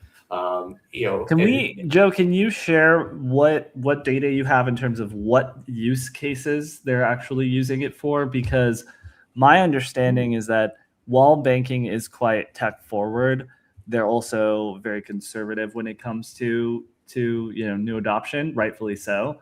Yep. We were on our prediction episode last week. We sort of crowdsourced a theory, which is if you solve banking, you solve business in AI. So once the banks fully adopt AI, then business as a whole is basically solved per the kiosk and the all of the examples you gave earlier. I'm curious what your thoughts are on that, but I'd love to know how they're actually using it. So coming back, because banks, so there's a lot of writing in banking, right? I mean, like every other industry with people and communication, but data analysis is the lead use case, right? And you start to look at coding, again, how to turn data into value, right? So is it software? Is it direct analysis? And there's, more and more use of automation. You're seeing it, in financial services on the edge as an alternative, just like mobile banking was an alternative to online banking. Are you having agentic, capabilities, an IVR alternative, talking to and getting to the right person or stopping a transaction. So how easily is it allowing you to describe your problem? And, I think it'll externalize itself in the mobile banking experience, but, the first place is always, I think there's a lot of, people management, it's a human, there's a lot of humans but coming back to what you said, which was very well said, is that, e-commerce got unlocked when people when online banking happened. Because would you use your credit card online? That was. I remember when that was a big discussion, and people were like, "There's no way I'm putting my credit card in a website." Exactly, and so online banking helped unlock that. I think financial services is one of the places that continues. Everybody, well, there's the underbank, but there's trust there. How are they going to get their data into your AI? And I think that's that's an unlock, right? And more and more you're going to see people using their financial data to make choices in other places in their life. In enterprise, I think part of the unlock is how does this improve the speed of lending and access to capital? I have a good example on that actually. So one of the tools I came across in my research was specifically around institutional research and how analysts use AI as like a reasoning engine to synthesize thousands of pages of earning calls and filings and minutes. And one of the tools they use to do this is called Hebia, which has like a matrix research tool. It's really quite fascinating. Like just imagine, think about all of the documents that finance produces or that public companies produce, all the documents you have to review when you're doing a huge deal. For whether it's whatever kind of deal you have to do in banking, there's potentially hundreds of thousands of pages of documents to review. To be able to do all of that reliably, very quickly, I wouldn't trust Gemini or ChatGPT to do it because I think it'll miss a lot of details. But a custom tool for that's very interesting. It's interesting because at Recon we use it extensively, right, to source. And aggregate data for us to provide insights on. And, as we're tracking telecommunications and others, and, we're actually going to be launching a pulse service in financial services, and I see these things aligning with each other, right? I mean, you really looked at turning data into value, and let's see the Grant. I was just bringing up our Codex agent here that is doing some research as we go and pulling out some just interesting notes about what's happening with AI there. And it's this is great. About where AI is really winning in this space. And it talks about faster research and memo drafting. Fraud and anomaly detection is big. That's Yep.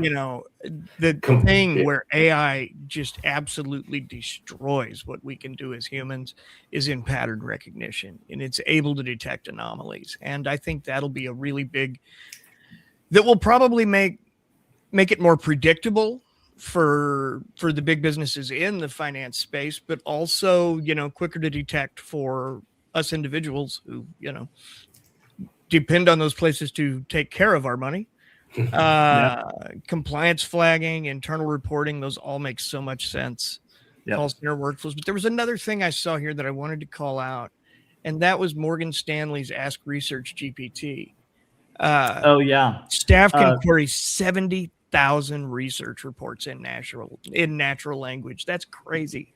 Per day, right? Or is that per document? No, that is what their database is 70,000 different research reports that was it per day, per doc? No, per the document that I read, I think. Per our doc. Yeah. I thought that was really interesting. Well, another quick call out was what they're avoiding, which is essentially black box autonomous trading execution, which is absolutely they should be. I think there's this idea that an AI trader somewhere in the future could be a powerful tool, but that at this moment we're not there. I mean, it would have to be able to audit it. You'd have to be able to know why it made every decision it made. You would have to be able to know a number of things that are still difficult outside of, some use cases that are being built. But identifying versus interpreting, Corey, I mean, this is when I look at what you and Grant do and what Noah did, there's awareness, and then what does it mean? And so these tools are incredibly good at helping surface potentialities. The real question is how material that potentiality is, and that's where the humans really bring. I mean, you can get, with the right data, when we do this, we pulse the world, and then we move that signal and interpret it using our data, right? And then we add humans to it to really look at, what does this mean to the telecommunications industry? What, the outage that Verizon had, what does that do to consumer sentiment? So there's signal, and then there's noise, and really your goal is to get pieces of the signal, but then to interpret that signal right out of the noise. And I think this is no question you're going to see this in financial services, but there is no business that doesn't need to know its competitors, need to know how it's doing with its customers. And so how do you get that data, right? And then how do you evaluate it against your business? Yeah, there was a tool that I saw in my research that basically does a version of this. It's called AlphaSense. I don't know if you guys are familiar with it. Yeah. Investment teams use it to identify signals across news, filings, and proprietary data sets, at scale and at speed, which is pretty interesting. We'll include a link to that in the story with this. Excellent. Grant, what do we have next? What's our? I think we should touch on telecom, and then we also have video games and education. Which education? Those will both be good ones too. Yeah, those. All right, telecom first. But Joe, telecom is your domain, so let's dive into it. I want to hear what folks are using, what use cases, and what tools. Yeah, so it would have been great. The Roger Enter is the founder of Recon and is truly one of the most knowledgeable people on the planet when it comes to telecom. So I'll do a little piece of channeling Roger, which there's and I think in telecommunications, one of the things that most people don't appreciate, it's not just the AI usage in telecom, right? But telecom is part of every person's AI usage. Where do you use AI? And what we have actually found is the better your connection, the more likely you are to pay for AI. So you're talking about interesting. Wi-Fi, 5G, both? Yeah, wireless and home internet, both align. People that have better connectivity, and and some of this may be, those are people that value data. So how much of this is cyclic, but there's definitely huge opportunity. And in telecommunications, the big step change is going to be the networks using what's called AI RAN. And there's how do the networks adopt to data load, and how do they monetize this infrastructure more and more effectively, serve customers better, provide better experiences. So at the core of telecommunications, it's infrastructure we use every day and just take for granted, right? It's you only notice it when there's an outage, and but the opportunity for AI to yield more capacity, tune that capacity so that it's there for first responders, slicing the network, and prioritizing is something that it can do with intelligence. And it's done digital signal processing and other types of intelligence over time, but you really sort of look at where does generative AI and fit in. And I think some of it'll be software and systems, some of it'll be running the network. But when you look at the use cases here, I mean, writing and editing is there for everyone. Data analysis, research, software coding, automation. I think automation, the number of people that do automation in telecommunications, and then you look at what is it automating? Are we changing the customer experience? Are bills going to get easier to understand? Is it going to be, a place where we become aware of other services? I think there's a discovery problem in quite frankly, there's always a discovery problem. People have things, you can't find it on their website. You don't find it in their experience. How do you become aware of it? So, more and more, I think our services recommending, services that aren't just, upselling you, but are tuning your relationship, are going to be huge opportunities from the consumer side. But coming in this industry, 41%, 42% daily users. That's high. It's a data-centric business, and it's built on technology, right? And how to yield more value to the customer, whether it's a business customer or a consumer customer, is got a huge opportunity here. And and there's this whole, we could talk sovereign AI, we could talk edge. I think that the Apple Google deal is Apple is incredible at creating experiences people love. We could talk about discovery of their features, is one of their challenges, but you start to look at, that's the way a lot of people experience telecommunications is through their device. And how local AI is going to work on that device against your content, what it's going to need from the network is going to evolve over time. So I think we'll see it in consumer use cases, both in device, on device, and in connection. And I think the number of devices that are connected, the number of ways you consume these services, continues to grow as devices get smarter. So the smart watch becoming, and I think people have moved from average revenue per user to average revenue per account. So ARPU to ARPA, and you start to look at, you have an account, what is a user anymore? How many different devices do we all have? I mean, a few. So many. And they all want to be connected, right? So I think that's a big opportunity. And I think go ahead. No, go ahead. I think a couple of the things that I've found over here, I think really kind of feed into that too, is an area where I guess telecom companies are really finding values. It talks about predicting failures before companies notice and better optimization of their capacity, which I think is really interesting as an application. Yeah. I think when it comes to reliability and scalability, humans in the loop, are there to handle escalations, and but how much can you make things self-healing? How much can you make things self-adapting? I think these are industries that, where quality and reliability are very important to people. Price is also important. How do these, how do better utilizing the assets allow them to have better priced plans that get people to use that? Yeah, and hopefully, robocalls that sound less like robocalls one of these days. Yeah, but then that's scary because then you're gonna give away your data.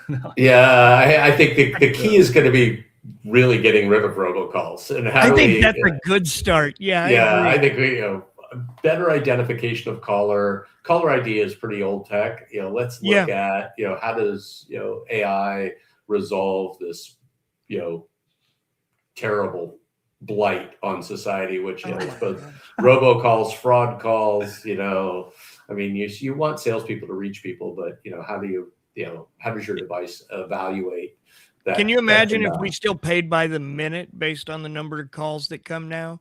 Oh man. I mean, you bought minutes in the early days of cell phones, and I remember my dad being like really tight with them too. He's like, hey, you've been on for like 10 minutes, Corey. I only get 90 a month or something like that. Yeah. You need to get off my phone. I can't imagine if today's volume of spam calls that appears were happening in that world. Joel, I'll share a couple stories that I saw, and maybe you can put them in context. So Ericsson, they had 3 optimized networks that saved 8% energy, which was kind of interesting. And then there was 95% fallout reduction at T-Mobile. I remember T-Mobile was one of the first really big proponents of making a deal with OpenAI. They were really early, and I wonder if that had to do with how important mobile and wireless and that connection is. Especially because you're talking over the cloud. I'd love to get your take on that. Yeah, no, I think it's. You hit a couple of areas. One is network optimization. This is a place that NVIDIA's involved. AI Randall, Ericsson and others. You've had systems with functions, and how do you make the tower have less processors or more sort of genericized processor. You've had specialized hardware, and so how does this allow more adaptive hardware, I guess is the best way to put it. And I don't want to overly slay this, but I definitely think you're going to see increased ability to yield more efficiency out of the network. And let me tell you, the telecommunications network deserves a shout out. It is there in disasters. It is there. It has got great people doing great product. And I don't say that just because they're Recon's customers. I mean, these are great people that, do hard work to make it work in places. And, and we haven't talked about satellite, and what Elon has done with Starlink, really creating rural broadband, in places that it just wouldn't make economic sense to drag fiber. So, but how would Starlink work without, and how is it going to continue to evolve in that area? But I do think, at the end of the customer experience side too, really awareness of capability, and tuning, what products and services you use is going to be another unlock. I think, just people understanding, and perhaps taking advantage of better packages, not every, when do people shift? We do a lot in this world. We survey, I think, 12,000 telecom customers a week, and really help the providers understand their customer, understand the price sensitivity, what is driving satisfaction, and how do they grow value in an industry that is heavily deployed, right? I mean, almost everybody has a mobile device.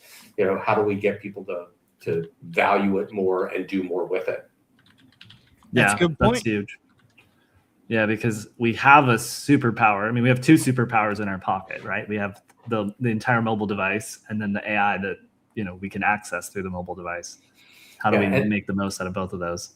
And you know, I think if you wanted to look at AI on mobile in 2025, it was there, and it's a very dominant, point of use, but its access to data has been, just non-private data, and so I think that's where you're going to see, I The mean, I don't know Apple if and anything, Google deal. yeah, and just being able to find photos on your phone more efficiently, Oh my God, right? Just that's having honestly, Siri work. that's the only thing I like about Apple Intelligence is that I can search like memes.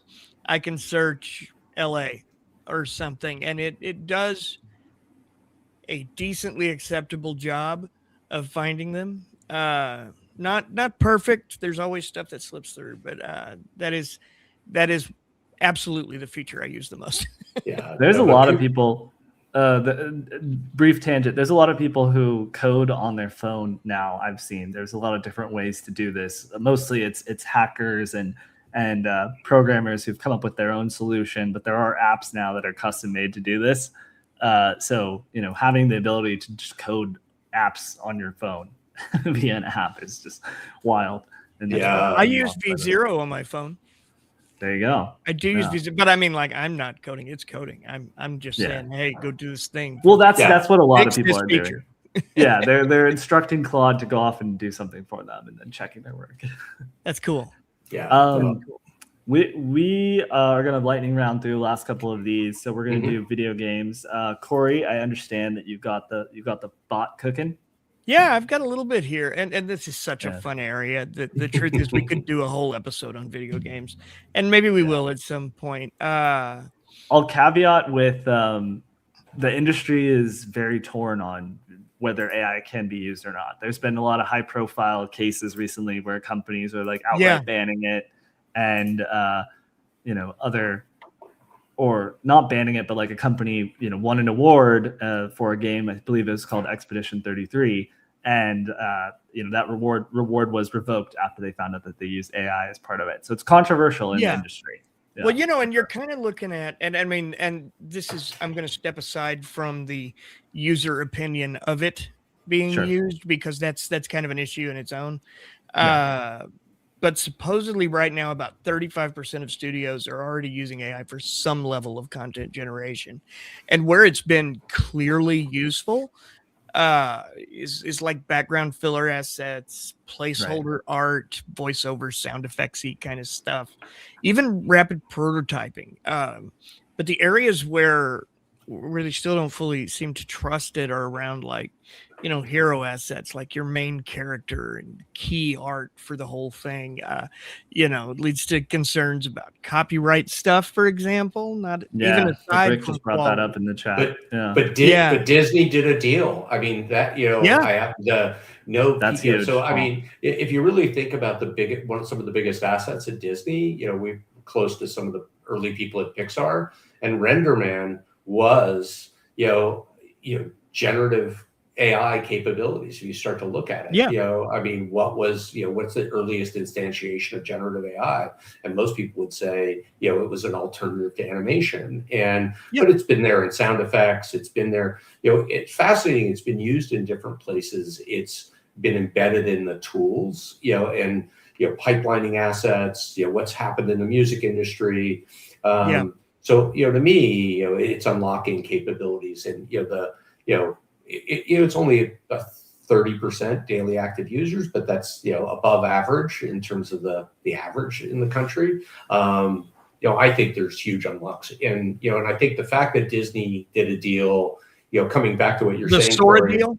Yeah, I mean, so allowing people to.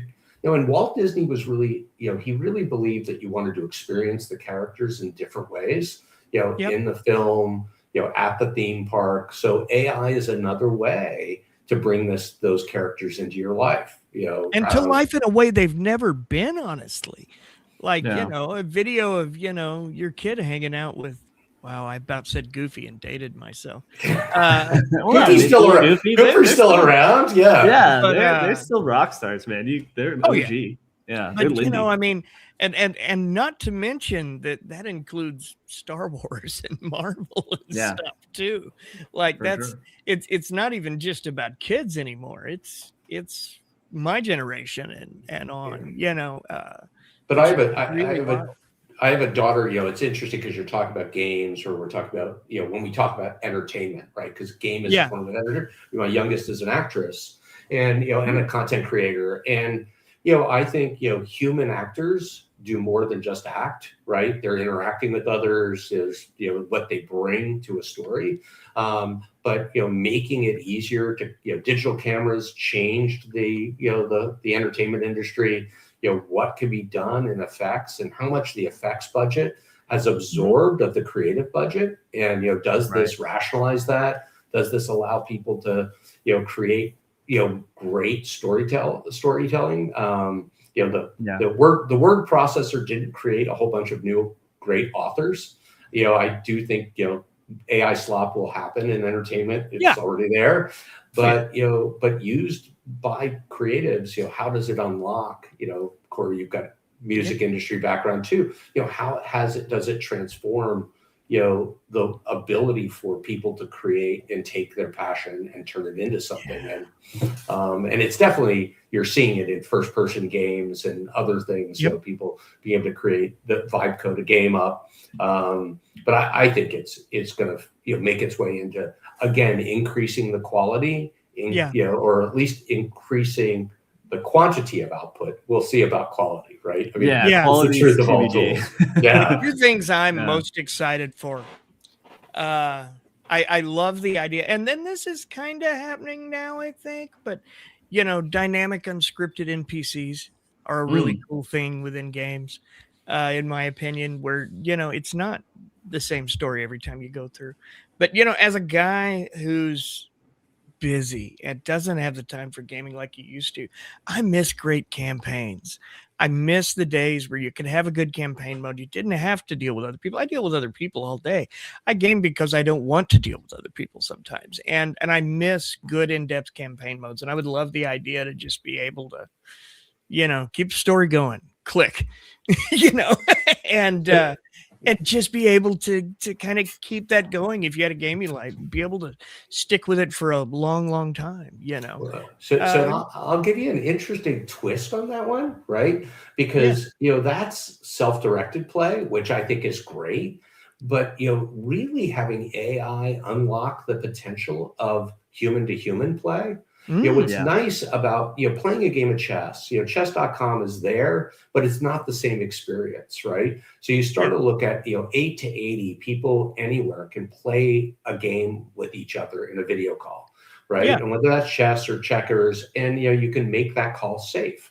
I mean, observational AI can make sure that things don't get said in the conversation, or so that you don't have stranger danger. You can do simultaneous translation. So I think it's not just how we get and utilize the things we can already do, but it's really easy to get gameplay that's with a system. It's still not easy to get gameplay with a human, and there's other things that happen in that experience. Making new friends. You speak the same language, whether it's chess or tournament play or poker. I'm not encouraging gambling, but you start to really look at, in turn-based games, when it's not your turn, you talk. What if my chat GPT and what it knows about me could connect to Grant's chat GPT with what it knows about him and develop a game on the fly that we would like and play together? That would be crazy. Something ridiculous. Like, I don't know. I'm just spitballing. I do think that there's something to that and I was thinking about this with the health data as well. Like Tim Berners-Lee, who's one of the creators of the internet, or the inventors of the internet, he has this concept called data pods, where we should be the owners of all of the data that we generate. And then we choose selectively who we share that with and what businesses we share that with, which is very opposite of the way that it works today. Today, it's all the businesses have all of the data that we put out into the world. But it would be cool if we apply that to like our AI profiles, let's say, and we have our own personal data pods that we could then selectively share with each other, like with exactly royalties. like Corey's. Yeah. Well, I mean, I think, that's a whole other can of worms with entertainment, which is how do you actually make it so that people who own the IP can get royalties when creators make something successful online. So you're incentivizing people to use your IP, but both people get paid in the process. I still feel like that's like the most obvious solution for this, but it just hasn't been solved yet. Yeah, and what I wanted to show you is that entertainment has the highest churn rate in AI right now, or the third highest. Third highest. What's your thesis? I'll share mine, but I want to hear yours. So part of my thesis is a lot of the tools have promise, but then in practice they fall short, right? So 100%. And people who work in entertainment are really already anti-AI, so they give them a reason, and they're going to be like, "No, it's trash, it's slop. I don't want it." Yeah, and I think a good example of OpenAI's early work in image gen, right? You could generate, but you didn't have character consistency. You would generate it, you couldn't edit it well. It was terrible, right? 7 fingers. My gosh, it was terrible. And everybody is improving, and I've been blown away. No one ever talks about Claude being used for image editing. I'm actually finding Claude to be better at getting stuff out of an image or making minor tweaks to an image that I generate. What tool? How is it doing that? That's interesting. So it's making tool calls and pulling different libraries. So I'll admit, I do something in Nano Banana, and I want to get that Gemini logo off the bottom. The fastest way to do it is to go into Claude and say, "Hey, get this Gemini sparkle off my lower right corner." And I do that with ChatGPT. I'll take if I use because truth is I like the image quality of Nano Banana, but I believe that ChatGPT's, what is it, Imagen 1.5 or something like that, I believe it edits more accurately, and has a little bit better text consistency in a few things. I did a thing a couple of weeks ago where I've been, and I'm back and forth because they both improve over time, of course. So, I try to use all of the tools as much as I can, because I think with our role here, I think it's really important that we touch as many things as we can touch as far as the tools go, and at least experience them and have some kind of an opinion we've formed as to what we like about them. And at this moment, that's kind of my workflow, but it changes. Grant, was education next before I forget? Yeah, do you want to pull up do you have it pulled up? If not, I can share a couple stats there. I do not, but I will in a minute. Let's see what Joe has first. What do you got first, Joe? Industry deep dive by education. So, definitely it's being, 83% using, 27% daily. I mean, as everyone would expect, writing and editing is leading. Research is, higher than data analysis. Software coding and automation is there. But definitely you're seeing, good adoption in education. And, I can't imagine an educator not using AI to facilitate, updating their research, working on lesson plans. I mean, Notebook LLM and others for visualization of data all seem to me to be, great use cases. Yeah. Wow. Yeah, that makes a lot of sense. Banana, and we're talking of educators, not the educating, the educated, right? So we're actually talking about people employed in education. Okay. So they may be on the administrative side. You then we could go down by let me see if I've got it handy. So education, by the way, this has got 3.29 or just under 3.3 million people employed in education, 83% with any use, 27% with daily use, almost 13% paid. Obviously we've had, some of the AI companies do great things, supporting education, so, and then, that was one of the things that we were going to talk about. Yeah. And, I think, let's just see here. I'm looking past it. So they're just in terms of roles by department across different industries, just thinking if there's any other, other data points. But now, we can definitely go ahead and share what you guys have got. Yeah. Well, to your point, I think you shared this, like, basically the the people in education who are getting the most out of using AI are using it as a teacher co-pilot to fight burnout. I love because like teachers are already underpaid and overworked and are expected to do a ton.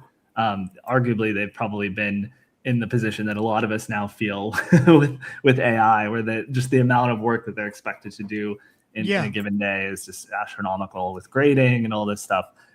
So one of the reports that came out earlier this year was that prep time has dropped by 10 hours a week for teachers who use AI effectively to help them prepare. Yeah. Yeah, it makes sense. Yeah, but we should absolutely be using it for that kind of task. Yeah. Oh, totally. Yeah. You know, I mean, lesson plans are already sometimes repeated from year to year, but now you can update them much quicker so that the rate of having more novel information in it is faster. Yeah. Yeah, and I think what's interesting is there is, within education, some ethical concerns around bias For sure. in models, right? I mean, I think you look at trust and bias concerns. I mean, legal is way at the top. Entertainment, coming back to what we were talking about in terms of ethical concerns, and obviously, guardrails in media and entertainment, right? You've got, young children being put in digital circumstances that are, not totally completely inappropriate uses of technology, and what we do as an industry to put guardrails up to make sure that we don't, support that. But in education, and let alone the amount of students who use it to basically effectively cheat, and not do the work to learn something. Yeah, it's a huge issue. That's a real double-edged sword too, because you don't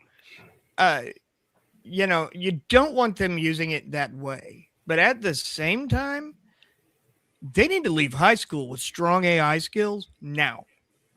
1,000%. Like kids graduating in 4 months, they need to be leaving with it now, or they are not prepared for what's out there and what's going to happen over the coming 3 years. Like, how do you? That's an interesting balancing act that I don't know how they do. And I've got some notes here I'd like to share. Sure, that kind of touch on that too from our good buddy Codex this afternoon. Where was it? Schools moving away from detection toward AI proof assessment design and in-class work. Oral checks, oral exams are a big thing again. But here's the other catch is, cheating's been a big problem, but an equally big problem is false positives from AI detectors. Like, people really, really trust those things more than they should. They are consistently wrong. They're consistently extra unfair to anyone whom English is their second language. To people who learned English as a second or later language, they have really got to watch out for that stuff, because it's going to accuse you of things you may not have done. Yeah, but the potential for AI in education, I mean, it needs guardrails, right? We need it to show sources, but so does the darn classroom, right? Is the interpretation of data the teacher? You tend not to have two teachers at the front of classrooms, so you got one person's opinion, and have the, is this education experience really getting people to go and learn more? What are we testing for? Are we testing for the ability to interpret knowledge or just remember, certain facts? And I think we have to relearn how to learn. I think that's the biggest takeaway from all this education stuff that we've talked about all this year or last year too, is got to relearn how to learn. And there are techniques that work. I know the labs have released tools to try and encourage the proper use of AI with when you're trying to learn. So like OpenAI launched ChatGPT for teachers. Google has Gemini in the classroom, Gemini for education. Both of those are for students. Both of them. They also have Learn With Me modes, right? Where it tries to ask you questions and prompt you to answer, as opposed to just giving you the answer wholesale. Yeah. But also, I think perhaps what we need to do is just make the learning process more procedural, where you're actually doing things more instead of just being lectured at. Because like we talked about at school, people who have listened to the Neuron for a while know this story, but Alpha School, where they only do 2 hours of learning in a day. They do all of their lesson plans in 2 hours. And that's enough for some kids to skip 3 grades in a year. And they do it through mastery learning, where mastery is you don't move on from a topic until you've fully proven that you've mastered that topic, you understand it completely, instead of just waiting for the year to run out and then you move on. Yeah. Learning is kind of a hobby for me. I enjoy learning new things, new skills, new principles, new ideas, new fields. You know, I mean, I'll deep dive into, you know, physics for a while, or astronomy, or maybe it's history for a bit. But I use ChatGPT or whichever tool I'm using at the moment. Usually it's ChatGPT for this specific purpose, but as a tool to help me learn. And yeah, it will do some research, but I mean, I'm regularly telling it to, you know, break these things down more simply. Give me an analogy. Help me understand this. Let's talk back and forth about it. I'll kick on audio on voice mode and talk back and forth through an idea. And what it really does is help me drive it home, if I'm honest. And I mean, there are things that maybe not so much. I mean, you know, it depends on what I'm doing, but if I'm deep in the rabbit hole, that's very much my my process, and I learn more than I've ever learned at any point in my life. I firmly believe that right now I am only limited by, you know, time. You know, I could do as much as I wanted, and I love that. And I feel like the ability to teach, to give that as a tool to young learners in a way that makes it cool, you know, where it's explaining it to me and giving it in analogies that it knows I'm going to understand because it has 3 years of conversations with me in its history. And it's like, here's how it'll make sense to Corey. You don't have that in traditional forms of learning so easily. Yeah, personalized tutoring is the way. But you learn so much more that way. Go ahead, Joe. Oh, no. It's so interesting as you're talking about it, because there's like 3 pieces to this. One is applied learning, right? It's much better to teach someone fractions through cooking than teach someone fractions through, you know, classic methods, right? Through a pencil and paper on a page. Yeah. It's, you know, it's just fascinating how wood shop and cooking, you know, the applied math, you know, makes math meaningful, right? You see the value. I think so often we teach without putting the relevance, you know, and, you know, how does this fit into my life? How does this fit into my day? You know, where would I apply this? You know, so knowledge without application, you know, I mean, some of us are curious, but we put it into a context. You know, when Corey's down the rabbit hole, there's a reason. And some of it is, you know, wanting to understand not just what, but why. You know, why something works a certain way, you know, why there isn't more of this, et cetera. So, you know, I think it's personal learning, but it's also the ability to start to apply that learning. And I'm really curious about how smart classes fit in, and other things fit into this learning experience where, you know, AI is one of the few technologies created in man is in our time where it can teach you how to use it. But so few AIs are purposeful in sort of helping bootstrap exposure to capabilities, et cetera. So AIs have to be good at AI learning in addition to learning about others. So I think there's room for improvement in the products. But I think then the other side of it is, you know, turning it into physical AI, turning it into, you know, I think robotics are going to be a huge unlock for a lot of people's understanding of how AI, you know, and how other things work. So, you know, there's just interesting areas of knowledge, but there's also the ability, as you were saying, to personalize it, to go deep, you know, people have different learning styles. You know, some people are visual, some people are auditory, some people are kinesthetic. How does, you know, AI help, you know, really, but I think underneath it all, it's how do we really engender more curiosity? You know, and, you know, I think, you know, institutionalized learning can feel like jail, or it can feel like, you know, it can feel like a trip to a pretty cool place. A lot of it depended on the teacher and the tools being able to be used. So, and the specific kids around you can have an impact on that. Even like, the social elements of school, in my opinion, are very vital, as is having an education. But I do love the idea of finding a way to merge that alongside personalized education, because I think there's nothing you can do that's a better service to a young learner than being like, here's your path. You just need to having increase the rate of efficiency, or the action efficiency of the feedback loop. So like how quickly can you get someone from asking a question and getting an answer that resonates with them, that they understand, that makes them ask another question? Like, what is the user experience that speeds up that process and gets every kid or every learner to have that positive experience of learning and be like, oh my gosh, I love this, I want to do more of this? Yeah, no, it is really fascinating to me on, how do you ignite curiosity? How do you apply, learning and having people know what questions to ask?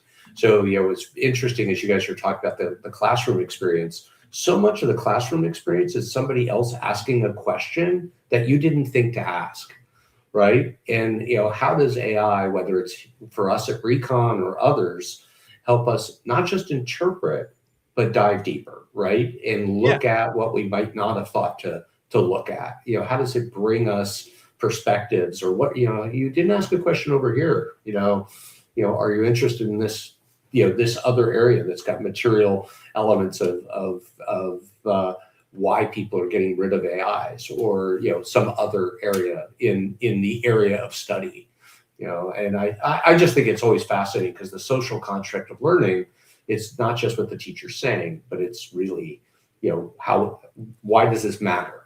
Yes.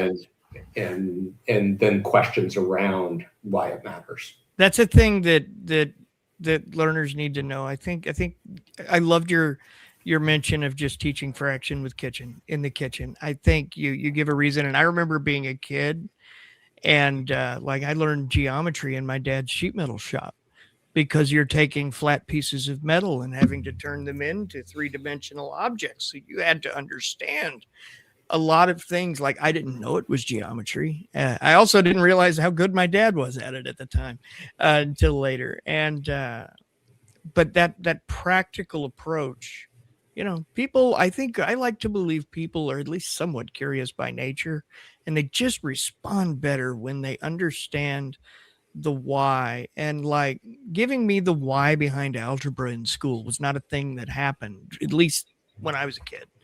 And I would love to. The truth is, I use it every day. It's just not me filling out an equation on a piece of paper. It's when you're in the grocery store and trying to figure out how much 20% off of something is, when you're, there are certain things that are pretty basic ways you use algebra, and, even slightly more complex mathematics in your day, that it's just fine when you don't know that's what it is. I think. Grant, we're creeping up on 2.5 hours. Do we want to squeeze any more in, or do we want to? We'll apologize for our overestimation in numbers. Yeah, we'll let the people decide. I think we hit at least in industries, maybe just shy of that, but we promised you 16. You want to keep going, you let us know. Joe, you're welcome to hop off anytime if you got to go. I know you were going to stay until for 2 hours. So this has been it's a great learning experience. Happy to contribute. So I'll go until the audience is exhausted. Let's see this, Grant. Have we gone through at least the 8 we were going to deep dive?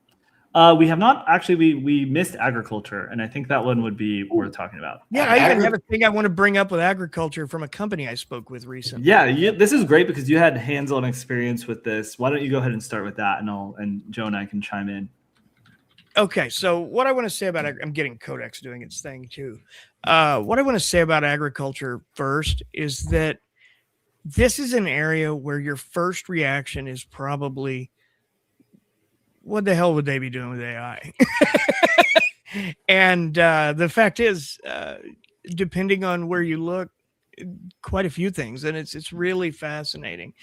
So I was at AWS Reignite, reinvent something. I can't remember right now. And I think they do reinvent. And they had a physical AI showcase with different companies there that were really, really interesting, but several of them worked specifically in agriculture, and they were doing things about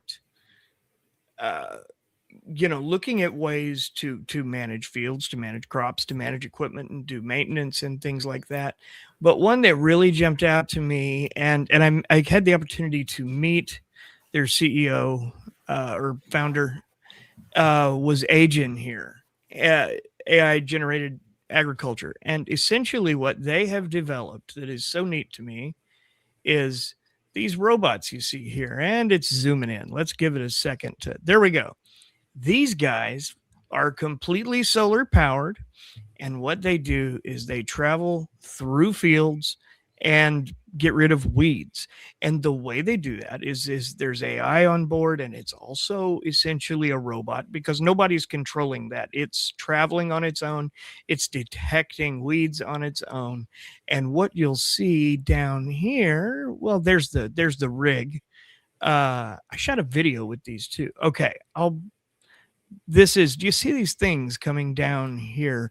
It has arms. That's a bad picture. Here we go. Yeah. Oh, wow. It has arms, and what they do is they just come down and kill a weed.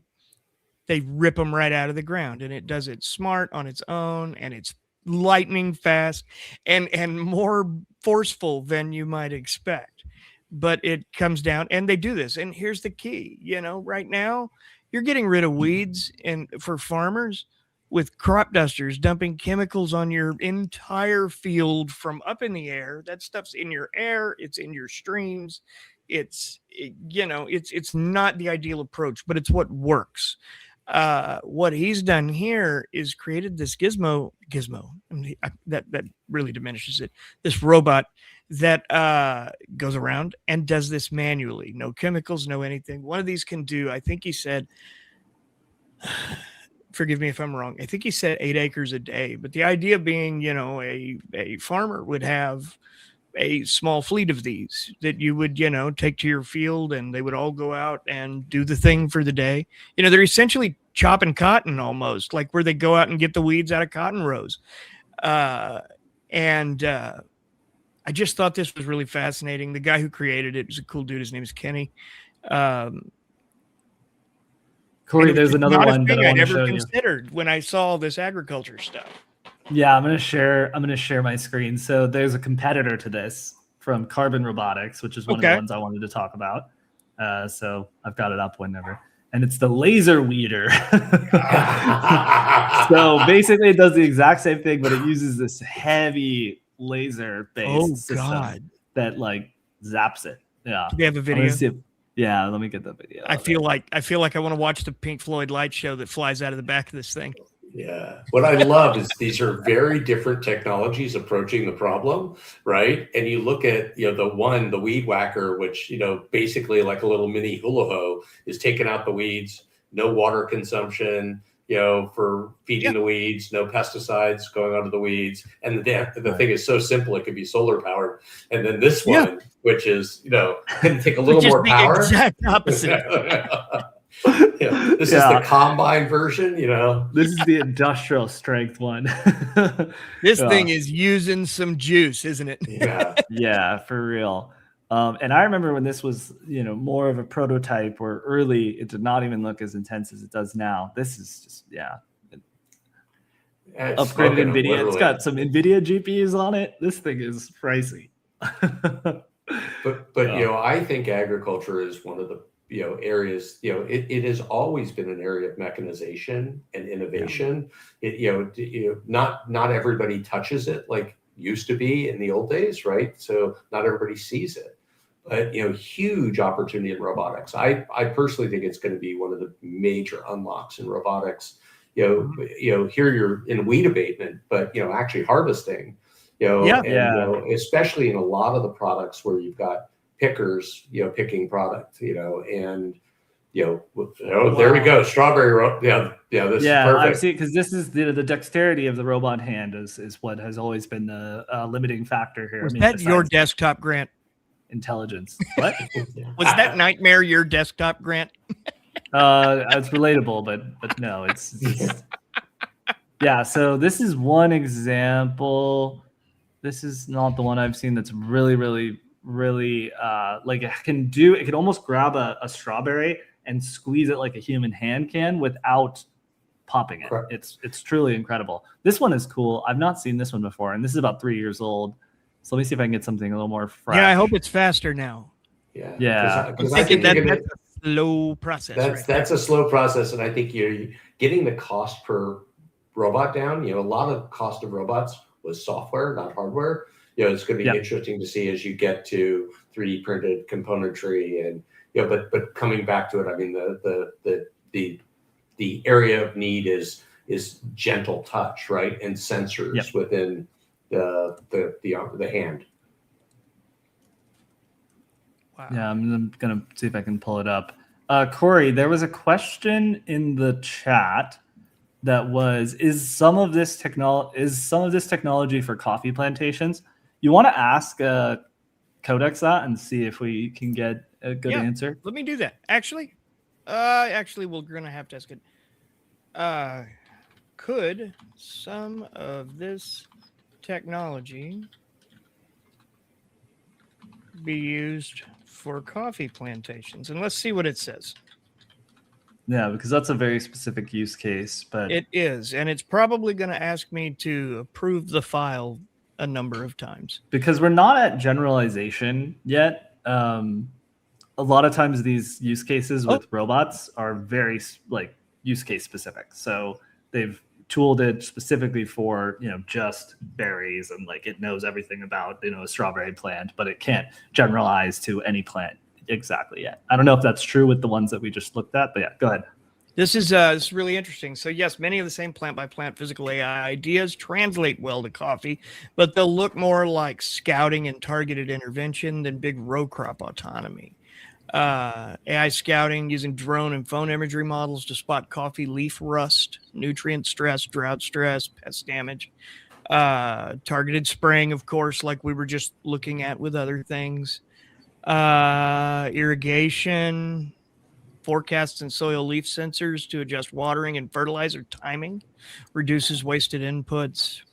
Yield harvest, forecasting ripeness windows. Ooh, labor planning, picking root up. Actually, it'll do a hell of a lot with coffee. Yeah, that's interesting. We also want to double check that source, but that's cool. Yeah, we also had a question from Tiffany. I saw in the chat. Just wanted to give a shout out because she's still there, but no, she was just a few minutes ago. If people are looking for things for students to do in AI. So one of the areas I think, whether it's finance, whether it's manufacturing or IT, start looking at ways to use AI to help those industries bring their data into the AI. Everybody keeps looking at applications, but applications are all built on data. And so I definitely think, coming back to something where we started, using, agentic AI to bring in private data and public data and bring it together into a way that then AI can use it to solve problems. Here in ag, you've got weather data, you've got, sun exposure data, you've got, where are the weeds most concentrated in that, because obviously the robot's going to need more time there. So but I think a lot of these things are data driven. And so just a huge opportunity, I think a place where we underutilized AI in bringing the data into data repositories and facilitating it being more accessible. Yeah, I think that's a good call out. That's awesome. I've got some John Deere stuff. 2 seconds here. Let me be impressed with Codex. Yeah, go ahead, please do. So it gives me all of this, and it talks back at Strange Stick Planner, and then it comes back with, if you tell me the country region, typical slope, flat rolling steep, and estate size versus smallholders, I can suggest the 2 or 3 best first pilots for a coffee operation. Yolanda, let's give us the country region, the slopes. That's pretty cool. We don't have to even do it. I just was fascinated. Grant, were you gonna? I saw we had a question from Apollo about John Deere, and I know we had Yes. some notes on what John Deere is doing. You want to pull Yeah, that up? so I've got a video pulled up, I think here. So this is a deep dive on the See and Spray Ultimate System from John Deere. So this is just one example. So I'll tell you. So See and Spray is their precision weed detection and targeted spraying. So it's kind of like their answer to the weed killers that we saw earlier with the knives and the lasers. So their version is, precision with spray materials. But then they also have autonomous tractors that they're working on as well. And let me share. I realize I was not sharing the right tab. One more time. I'm going to go ahead and share this tab. So this here is an example of their See and Spray. Let me see if I can find a good. Yeah, so this kind of shows you where what the conditions look like, right? But then getting a little more exciting than this, where is it? Yeah, right here. Let me share this tab. Just let this ad play real fast. Oh man, they hit me with the 15-minute one. Not 15 minutes, 15 seconds. Feels like minutes. Yeah. So this is an autonomous tractor. So if you look at that, no one is actually driving that tractor. It is completely driving itself. If you've ever driven in a Waymo or used Tesla full self-driving, comes as no surprise to you that tractors would be doing this as well. But this is pretty cool. Well, I think for all the Star Trek or Star Wars fans, right? You think about, where did you see most physical AI in Star Wars? It wasn't just in space travel; it was in farming. Yeah, where it was really Luke? was. Yeah, and part of it is moisture and moisture measurement. Some of it is putting fertilizer in the places it needs to go.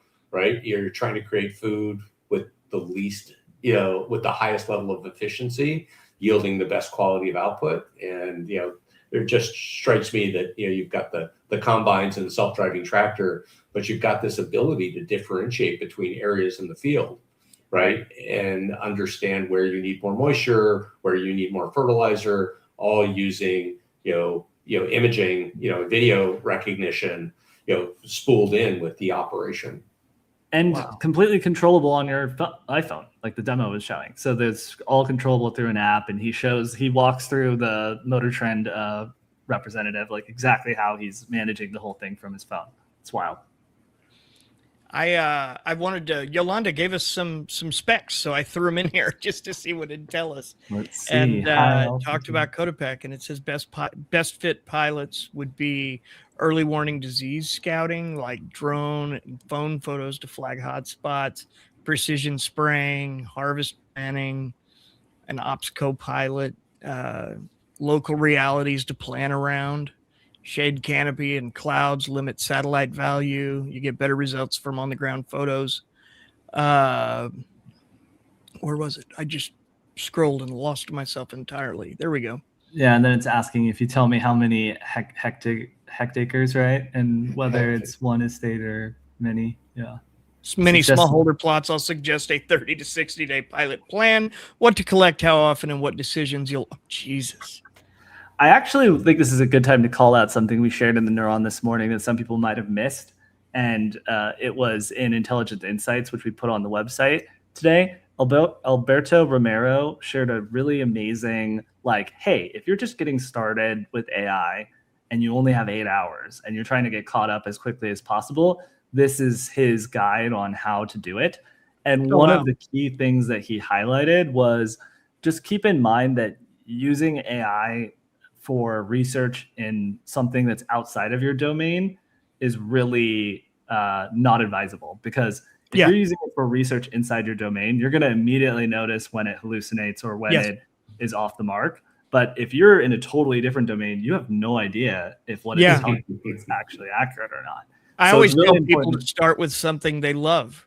Don't start with stuff related to work. Start with your passion, and if that's rock and roll music, go ask it about, Dwayne Allman or whatever. If that's books, go ask it about whoever you're reading, if that's because that's how you can best tell. Okay, so and just over time, after doing a good amount of that, you just kind of learn where it's good and where it's not. And you sort of get a gut for what you can and absolutely should not trust, I think. I just realized I cut you off, Grant. I am so sorry. No. That was great. Yeah, that's basically what I was just saying is like, so I'm not qualified to assess whether or not the information it was giving Yolanda there is actually accurate. So it's always good to, if you're actually working in this industry or this area, at first use it for things that you're familiar with. Mm-hmm. And then on the education point, which we talked about earlier, make sure that you have, number one, thinking mode enabled so that it can reason through answers and give you a better response. And number two, I always usually like to have it check the web. So use web search to back up what it's saying. Yeah. So then that way, when you're asking it questions, it's also getting it from it's checking its sources and sharing. And grabbing some links to verify from and grounds it. Exactly. Yeah. Yeah. Well, guys, this has been so much fun. I'm so sorry to anyone listening who's waiting on other industries. If we have to, if there's a need, we'll do another one and get to those some other time. And we'll do a part two. Yeah, I want to really thank Joe. Joe, thank you for coming on today. Your data was excellent to have right at hand, and I think it added a lot.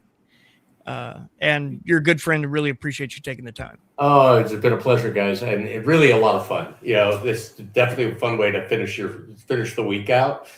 Short, right? And no, but definitely anybody in the audience, please link on LinkedIn. We're here to help. Our real goal is to help people make good decisions. Joe, where can they find you? Can you give us the link? We'll share it in the chat. Okay, I'll share my LinkedIn feed and Recon Analytics is very easy, but go get mine. I want to also take just a moment here and shout out D3 at Harvard again. Ika, could you bring that URL back up too real quick? If you're looking to expand your learning, your understanding around AI, and you're still pretty new, go check this out. $199 for a Harvard course with code NeuronPod. You absolutely can't beat that. I mean, who doesn't want a Harvard badge on their resume? I do. Doesn't hurt. And, really, I appreciate that. If you'd go check them out, it really helps the podcast and helps us continue bringing you fun, exciting, and occasionally a little, what's the phrase? Tangential like we get. And, but otherwise, we'll see you back here next time. Please take a minute to like and subscribe on your way out if you haven't yet, because I haven't asked this whole time. And we'll see you back here next week. We have a special guest coming. If you're familiar with him, it's a good friend of ours who is a content creator, does a number of things, but data science with Dennis. Dennis will be joining us next week, so we can talk about. You might like that one, Joe. Yeah, Joe might actually enjoy this one too. Absolutely. Talking about the intersection of AI and data science, and he's worked with some big names over the years, and he's really talented, and he's just a heck of a nice guy, as nice as they get. So I look forward to having him on and seeing you again. Thanks, everyone. We'll see you next time. Bye, everyone. Thanks for joining.